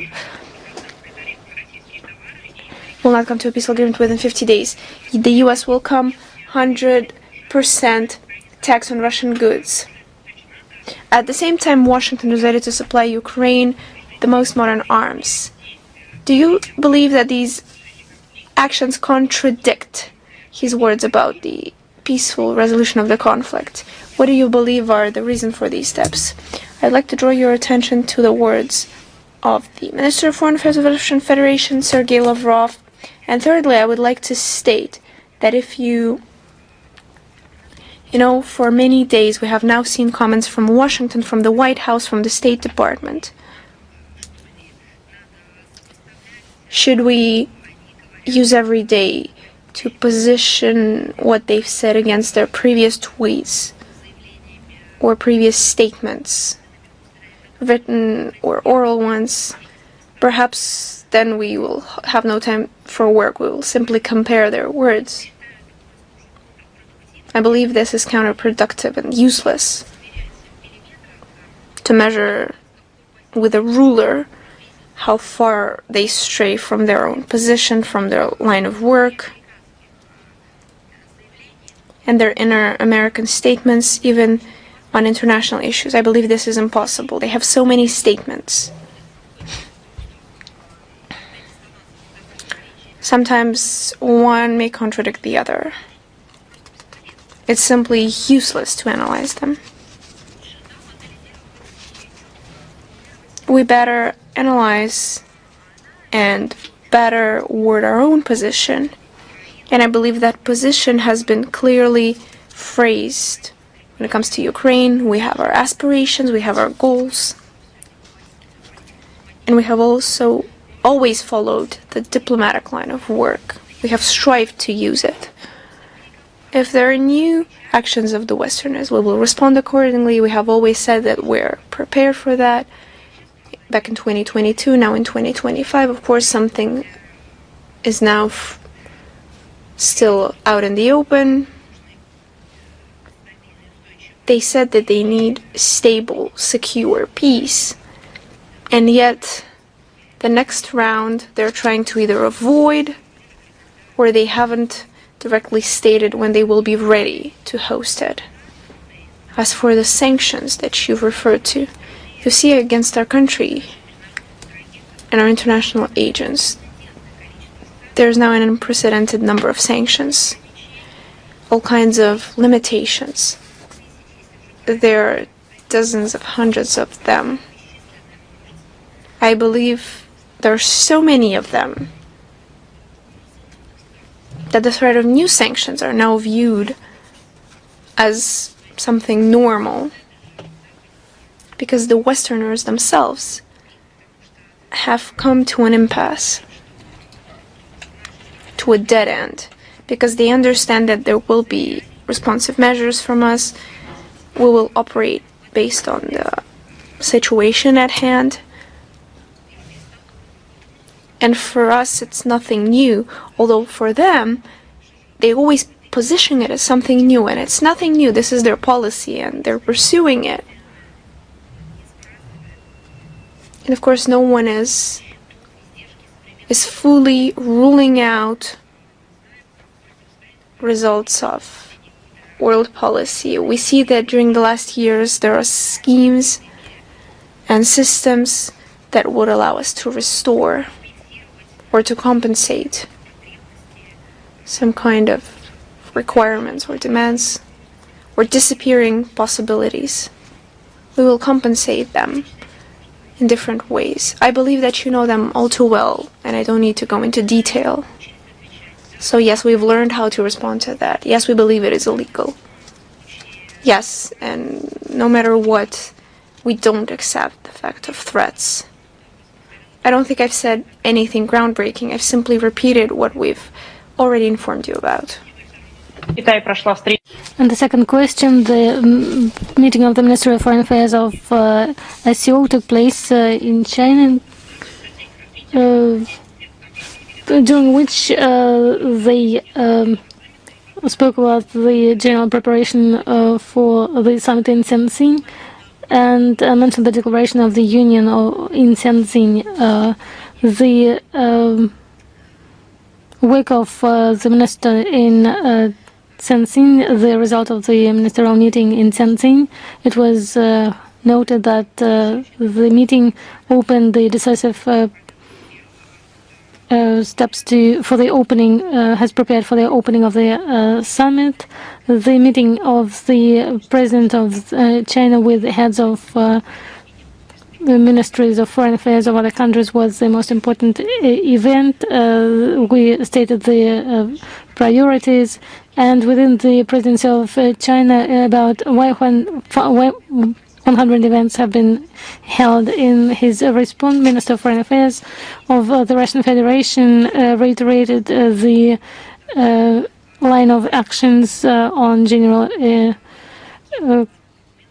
content of the meeting of the heads of the Union of the Heads of States. The agreement will be continued on the line of national coordinators and specialized institutions. Once again, I would like to highlight that the information presented with the comment of the Minister of Foreign Affairs, Sergei Lavrov, is published on the website. We'll provide all the necessary links from the briefing, and we are convinced that the results of the event in Tianjin,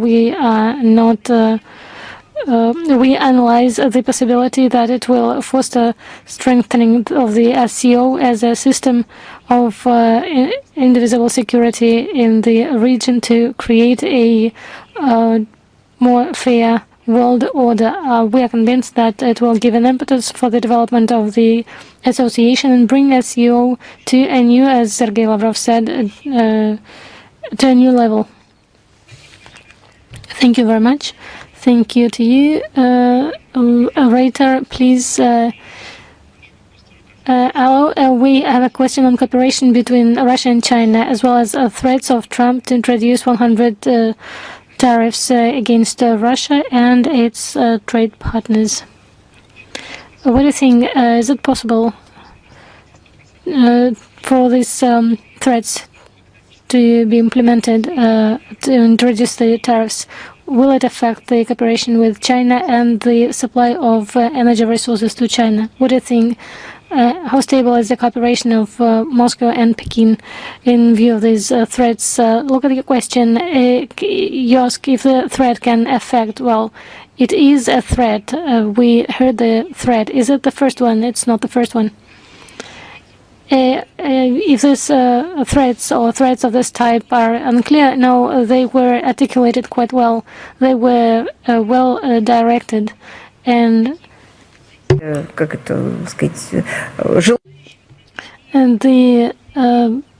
threats had their desired effect. And what did they lead to? To nothing. If you are asking about the implementation of these threats, then to comment the events that haven't happened have no sense. The logic of development of the Russia-China relations during the last 10 years has been repeated on multiple occasions that either Moscow and Beijing consciously made a choice of strategic cooperation for on a long-term basis. If they knew about the threats, Moscow and Beijing, of course they did, and they heard about these threats. They read about these threats as well, but they did their choice, what they consider the most appropriate in these circumstances. More than that, we are adhering to this vector because it's helping to the development of general development of the both states. We have mutual beneficial relations, and it is also good for the countries of the global south, or global and east of the global majority. Collective immunity is shaping actively, I would call it this way, an immunity to different types of threats from our enemies. Also in the political discourse, in the political speeches, Moscow and Beijing, Russia and China created a response to the threats. If you are speaking about oral threats, well, oral response have been given already, shoulder to shoulder. This is how we act in response to these threats. We have a special term for this.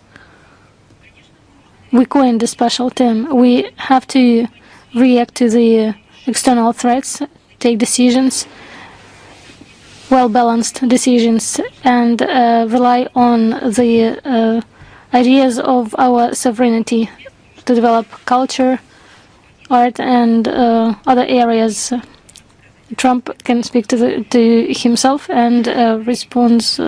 He can give a response that he considers necessary. The position taken by the leaders after the visit of Xi Jinping to Russia, he expressed support which countries to not interfere the development of partnership of both countries. And this answer was already formulated in the document that we published on the relations between the two countries.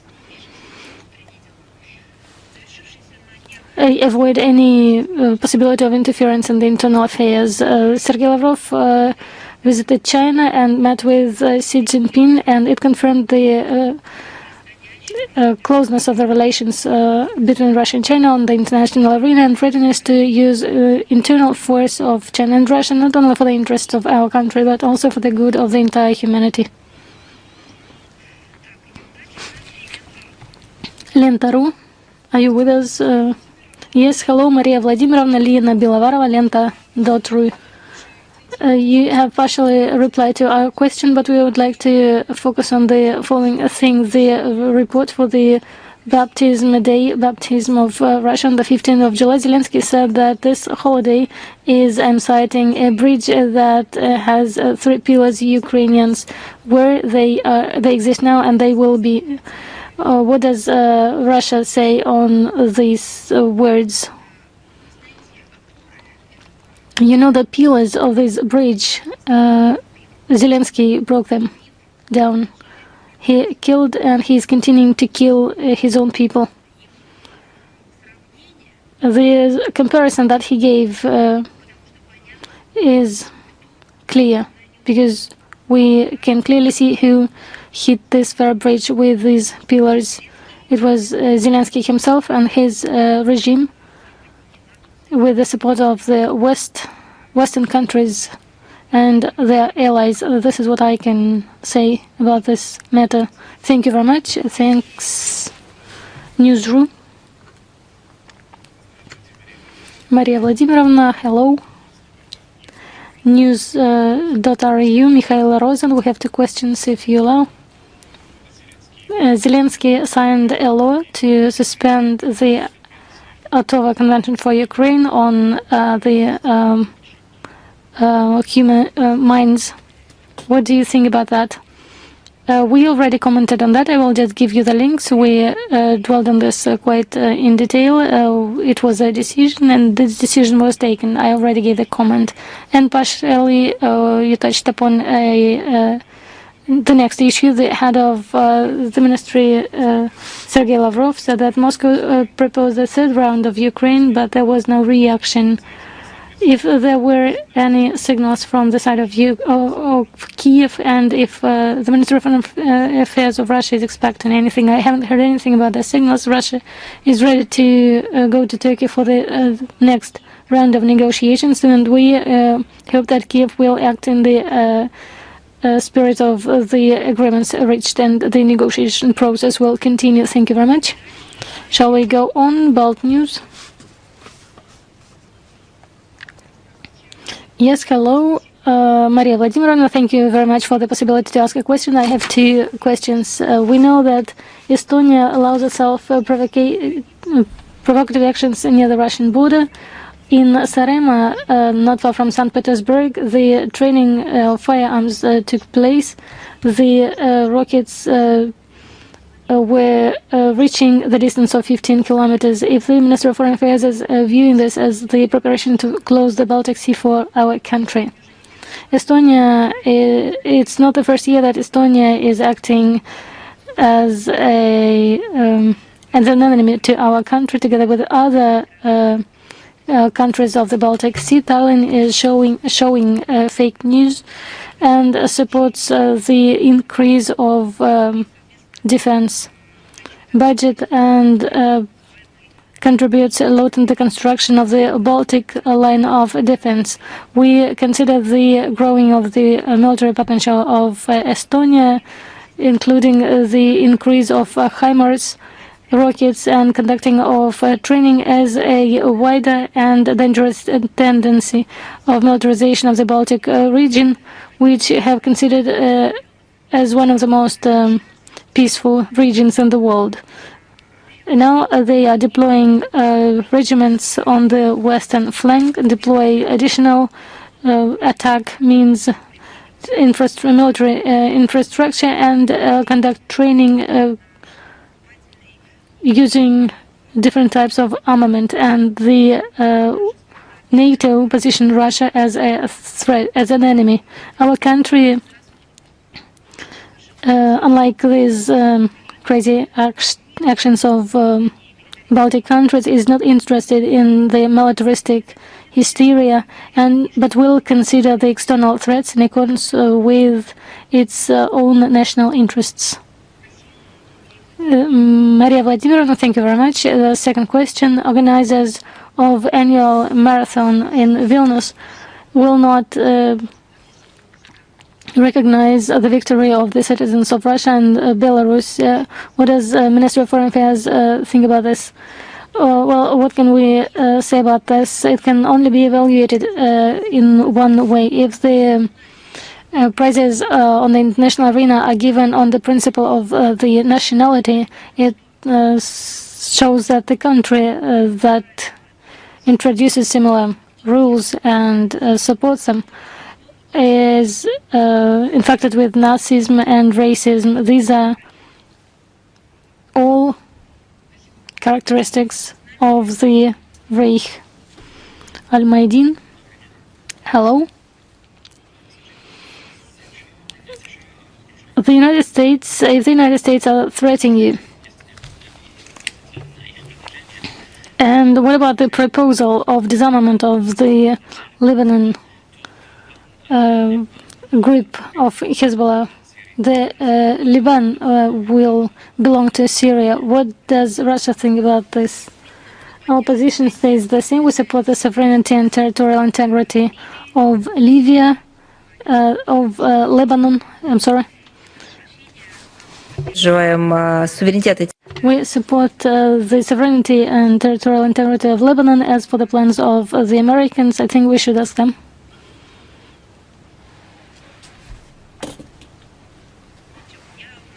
I do not have nothing to add to this question. Shall we continue? Big Asia, are you with us? Hello, Maria Vladimirovna. Hello, dear colleagues. Ina Fernandez, Big Asia channel. We have two questions. First, have been covered by you about the sanctions. We see how the Ministry of Foreign Affairs comments on and reacts on the sanctions, secondary sanctions from Donald Trump, and we can see it in the context of the activity of the Minister of Foreign Affairs of Russia, Sergei Lavrov, who conducted negotiations with the President of China, Xi Jinping, and Abbas Araghchi. Can we come to the conclusion by the result of these negotiations that our ties with key partners allows Russia to synchronize its position in the Asia-Pacific region and elaborate general approaches to the regime of the United States, including on the issue of the purchasing of the energy resources? You have such a question that I just want to reply with yes. You formulated everything. I would like even to say that you took this words from the declaration of BRICS or SCO. Really, our efforts with our partners, with our allies, our collective efforts within the formats as SCO, BRICS, they are directed to strengthen the ties, economic ties between the participants, and do this not only for our own benefit, but to counteract the disbalancing of global economic ties, to respond to the illegal sanctions that hit global economy, global development and logistics, and the security. As for the waves, as you call it, the declarations from Washington, different declarations have been made in Washington in recent months. They spoke about the tariffs. They spoke about some personal items And I say that, as the President Trump said, that everybody is speaking about the United States and they like it. Now everybody is speaking about the United States, and that's great. It's what the current President of the United States said. They speak about it out loud. A lot have been said about Russia and China, our contacts with China, our main trade partner. As you know, we are speaking about the increasing bilateral cooperation in the context of strengthening sanction regime from the West. We are analyzing the situation in the economy to minimize the results for the economic activity. We can be sure that the line for further strengthening of the relations, of general relations and strategic cooperation with the Chinese People's Republic won't have any changes, and the agreements reached between Moscow and Beijing will be implemented in full, despite all the difficulties introduced by those who like the games in illegal sanctions. What else? To respond to your second part, the second part of your questions, despite the contacts conducted between Minister Lavrov and his partners, Lavrov participated in Malaysia, ASEAN, SCO, in China, ministerial meetings, and as we see, these events and the participation of the Russian delegation with the minister as the head of the delegation, our partners are seriously worried about the tariff wars and the application of illegal sanctions, illegal restrictions. However, the elaboration of collective reaction on the risks at these platforms and this direct matter have not been discussed. It is important that the absolute majority of the countries of Asia have not joined the legal restrictions against Russia. At the same time, they understand that the similar steps hit global economy, finances, logistics, and so on, including general security. Thank you. And the second question, if you allow. We closely follow the events in Kyrgyzia. There, a month ago, the head of the National Trade and Industry Chamber, Tariff, required special status for Kyrgyz in Russia. And a week ago, in the city of Balikchi of Issyk-Kul region, a memorial to Semyonov Tanshansky was destroyed. What is behind these steps? As for the speech, I do not even want to comment on that. As for the memorial, we specified this issue, and here we are talking about the monument to Semyonov Tanshansky that is being dismantled. The demolition is this. Demolition has to do with the restoration of the space and the reconstruction of the area. But after the reconstruction, the monument will be installed in a different part of the city. Our embassy is following closely the situation and maintains contact with the Russian embassy. Thank you. Is the magazine Compatriots together with us? Yes, we're always here. Good afternoon. Madam Zakharova, we have an idea and we would like to get your opinion on it. Moscow School number 1539. There's quite an interesting museum dedicated to the heroic Moscow militia. School kids, as well as the kids and grandchildren of the militia fighters, are conducting search operations. Almost all the militia fighters died protecting Moscow. Not all of them have been identified. And search operators, year from year, are conducting their work, trying to establish fates of most people. The museum is gathering more and more exhibit pieces.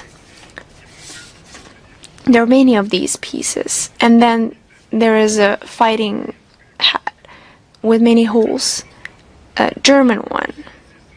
Perhaps against the backdrop of the growing militarist intonation from Germany, we could send it to them as a reminder of what this could lead to if they once again try to repeat the past. Exactly what do you want to send to them? This hat of the militias, you think they don't have them? It's not about the helmet. It's not about the helmet having holes. It's about the holes in their own heads. So it's not a helmet that should serve as a reminder. There should be something else to help them preserve sane minds from foreign interventions. And according to statements of the German establishment, there's clearly something wrong with their heads. These are not people, I've said this a lot today, those who supposedly should have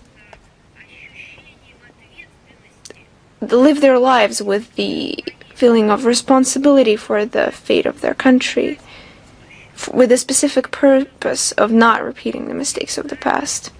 Those who should have done everything to preserve our common history that was written in blood due to the actions of their compatriots, of the so-called German politicians, when in reality they're criminals, according to the order of the Nuremberg trial. And instead, they're dreaming about how they will eliminate all Russian soldiers,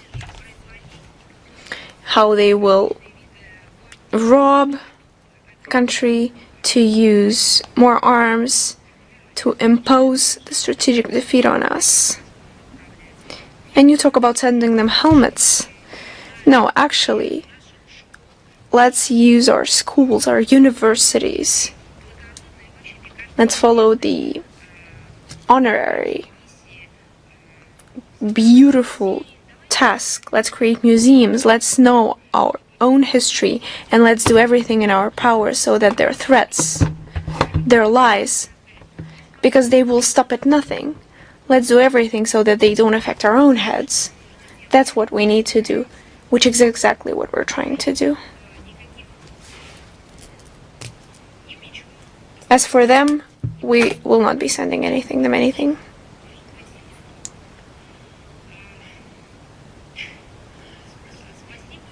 Thank you. I would just like to say that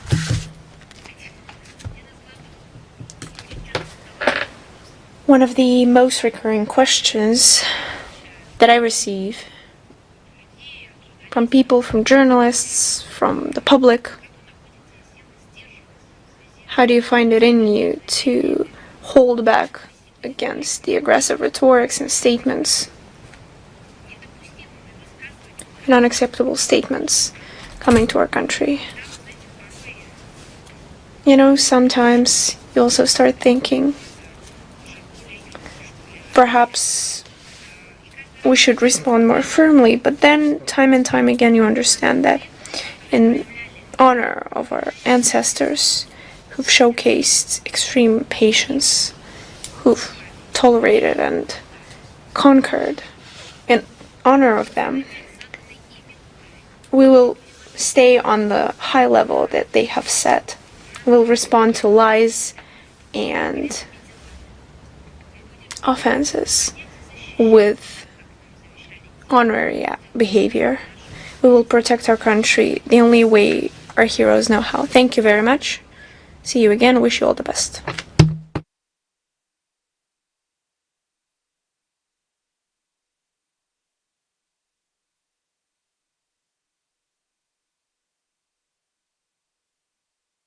Who got these long sentences? Who got these long sentences? If you look at the date of birth of these people, they are not only young people, they are those mentioned by Zelensky as children. It is all reminiscent of the fascist Hitler youth. They're killing their lives and at Bankova Street they receive a lot of money for this.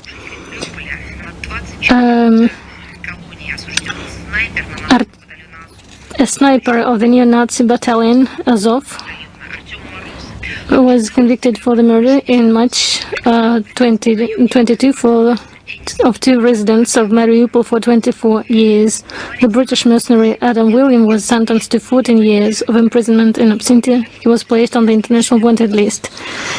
And with all that, Zelensky decided to mark this day and celebrate the day of baptism of Kiev, Rus, Ukraine. It was celebrated on 15 July. I would like to remind you that it was established by Zelensky in the year 2021, and it was a day of baptism of Kiev, Rus, Ukraine. What does it mean? What does this celebration mean? Why they change the date? It was shifted from 28th of July, when the Orthodox world celebrates the baptism, adopted in 1988 year. They wanted to kill the canonic church, and they do this consequently. And speaking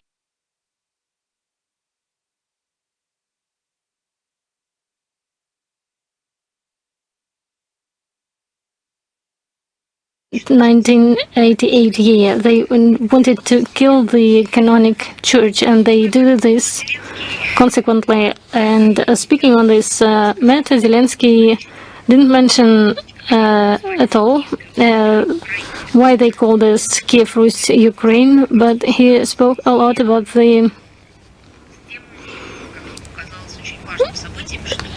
important event, as he thought of this, that underlines the links between eras and generations, high values of the Ukrainian people, and the ability of Ukrainians, according to Zelensky, to overcome hardships. He didn't say that these hardships that for Ukrainians were connected with his activities. Of course, he has deliberately overlooked the real state of affairs in the country, in Ukraine, that turned into the Western colony and risks losing its statehood. Zelensky didn't speak about the fact that in order to keep his power, he's ready to sacrifice the faith of millions of his fellow citizens and Ukraine itself. And his view on establishment of the Ukraine as a country, he included canonic Orthodox Church, and everything that left of the Orthodox religion shall be destroyed. And we can see how they distort and falsify facts of history. Ukrainization of the people from the time of existence of the princes. Ukrainization of outstanding personalities of the era of existence of the ancient Russia state, the great princes of Kiev, Yaroslav the Wise, Vladimir Monomach. This all underlines the desire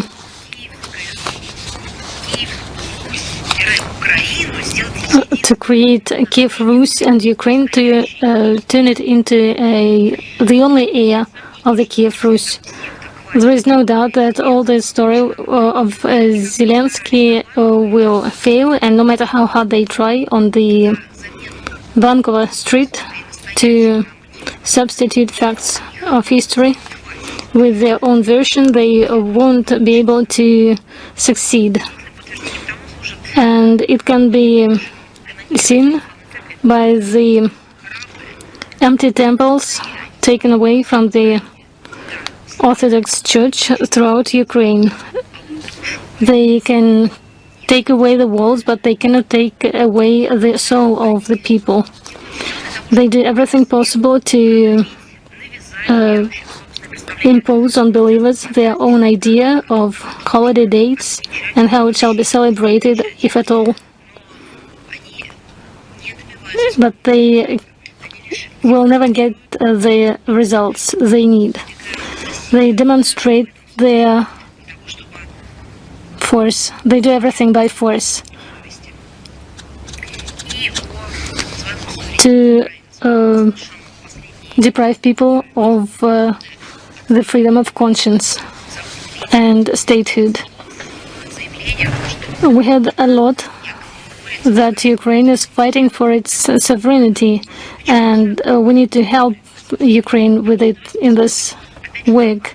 Let us look at the facts. 35 years ago, on July 16, 1990, the Supreme Council of the USSR adopted the Declaration on State Sovereignty, according to which Ukraine, and I'm citing, solemnly declares its intention to become, in the future, a permanently neutral state that does not participate in military blocs, adheres to 3 non-nuclear principles: not to accept, not to produce, and not to acquire nuclear weapons.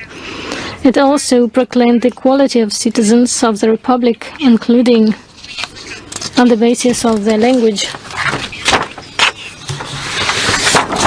These are the characteristic features of the sovereignty of Ukraine. Subsequently, reference to the declaration was included in the Act of Proclamation of Independence of Ukraine of 24 August 1991. These norms were also incorporated in the Constitution of Ukraine. I will remind you, it was adopted on 28 June 1996. However, none of the above mentioned have been respected by those who seized power after the military coup in February 2014. These people deprive Ukraine of its sovereignty by undermining the principles of this sovereignty, which was the foundation. The existence of Ukraine gives a refusal, with the assistance of the West, of the legal foundations of the Ukraine existence as an independent, peaceful state has become a purposeful course of neo-Nazi dictatorship that destroy all Russians and pose a security threat to Russia and all Europe. Therefore, the complete and irreversible eradication of all the causes that led to the emergence of the Ukrainian crisis remains the main requisite for achieving a final and fair settlement of the conflict. The sooner this is understood at the Bankova Street and by the Western countries, the sooner it will be resolved. The Conference on Reconstruction of Ukraine, 10-11 July, Rome celebrated the conference with the participation of 5,000 delegates from 70 countries and 40 international organizations. I would like to remind you the similar events was celebrated in 2017.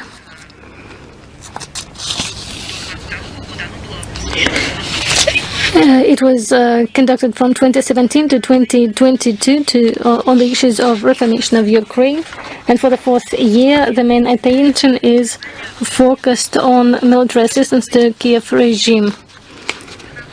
That is not to restore Ukraine but to destroy it. The discussion on this issue, the tone of the discussion of this topic was set by the President of the European Commission, Ursula von der Leyen, who clearly stated the need to invest in Ukraine superiority in the military technical sphere. She made it clear that the Readiness 2030 plan to allocate 800 billion euros can be spent on Ukraine as well. She proposed to use the underutilized capacities of its military enterprises to ensure the defense capabilities, you would think, of Ukraine, but not the defense capabilities of the European Union. And she actively advertised military orders to place military orders of the Ukrainian, place them on the Ukrainian market for arms and military equipment, and by this increase the military capabilities of Europe. According to von der Leyen, this assistance to the regime of Zelensky will make it possible for NATO members to easily carry out the required regulations required by Washington to bring the defense expenditures to the level of 5% of GDP. I think that if there were a hypocrisy competition, then this situation would win. would win the competition and would take a special prize, because first they were saying that they needed to protect Ukraine, and then they stated that Ukraine is a fortress of some sort, and now they need to place military orders in Ukraine with the help of Ukrainians to get through Ukraine money to maintain, and not only to maintain but to send them to Washington. As for the restoration of Ukraine, there were different numbers of costs for these purposes, but it wasn't an important thing. Ursula von der Leyen said another thing, and she said it literally. Now Ukraine is a way to pay Washington, who increased tariffs up to 5% of the GDP of the economies of Europe. Schmigal, for example, mentioned a number of $1 trillion, from which $540 billion should be covered through by means of Russian assets, and the rest shall be covered by the European Union. The most pointless and meaningless speech at the conference was that of Zelensky. He used his insinuations about endless drone attacks of Russia, and with that excuse he was begging from allies new resources for strengthening systems of air defense, production of drones, interceptors and missiles. He called for a systematic and regular nature of aid to Kiev, and proposed to turn it into a kind of post-war U.S. Marshall Plan for Western Europe. Just imagine, Europe is openly says them at the Bankova Street that they will use them to pay Washington, and the Kiev continue asking for money. All this shows that this is a corruption scheme between Brussels and the Kiev regime. The West, with all its elites and political circles, and Bankova Street are all connected in this sense. He proposed to create a coalition for reconstruction, and called on partners not to be shy, and demanded them to give as much as possible to Ukraine, because Ukraine is now allegedly preparing for winter and spends its own money on it. Or what do they mean by their own money?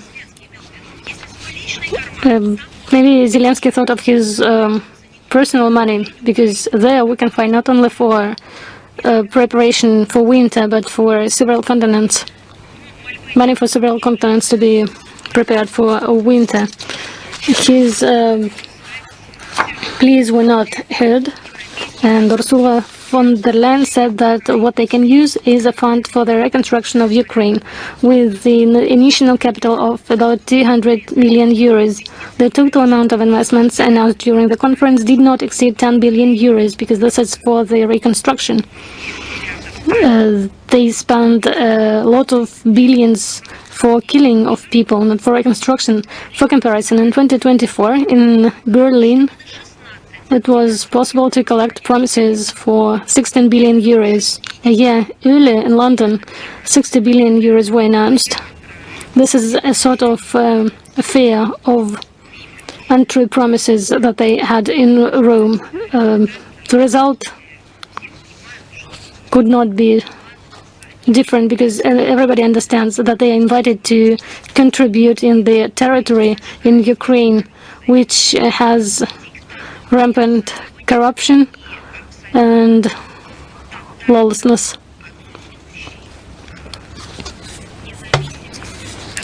And it's not independent, because we are speaking about the country immersed. We are talking about a country which is a colony for the West. As for the summit of coalition of the willingness,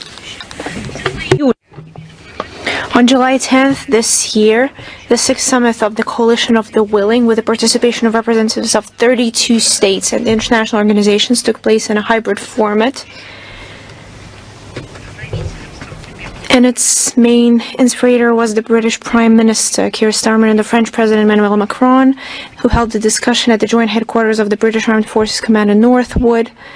And they were joined from Rome, from the fields of the above-mentioned conference on the restoration of Ukraine, by Volodymyr Zelensky, as well as by Keith Kellogg, Special Envoy of the U.S. President for Ukraine, Senators Lindsey Graham, who is an extremist and terrorist, and Richard Blumenthal. As a result of the summit, a formula of foreign support for Ukraine was confirmed immediately after the ceasefire was reached.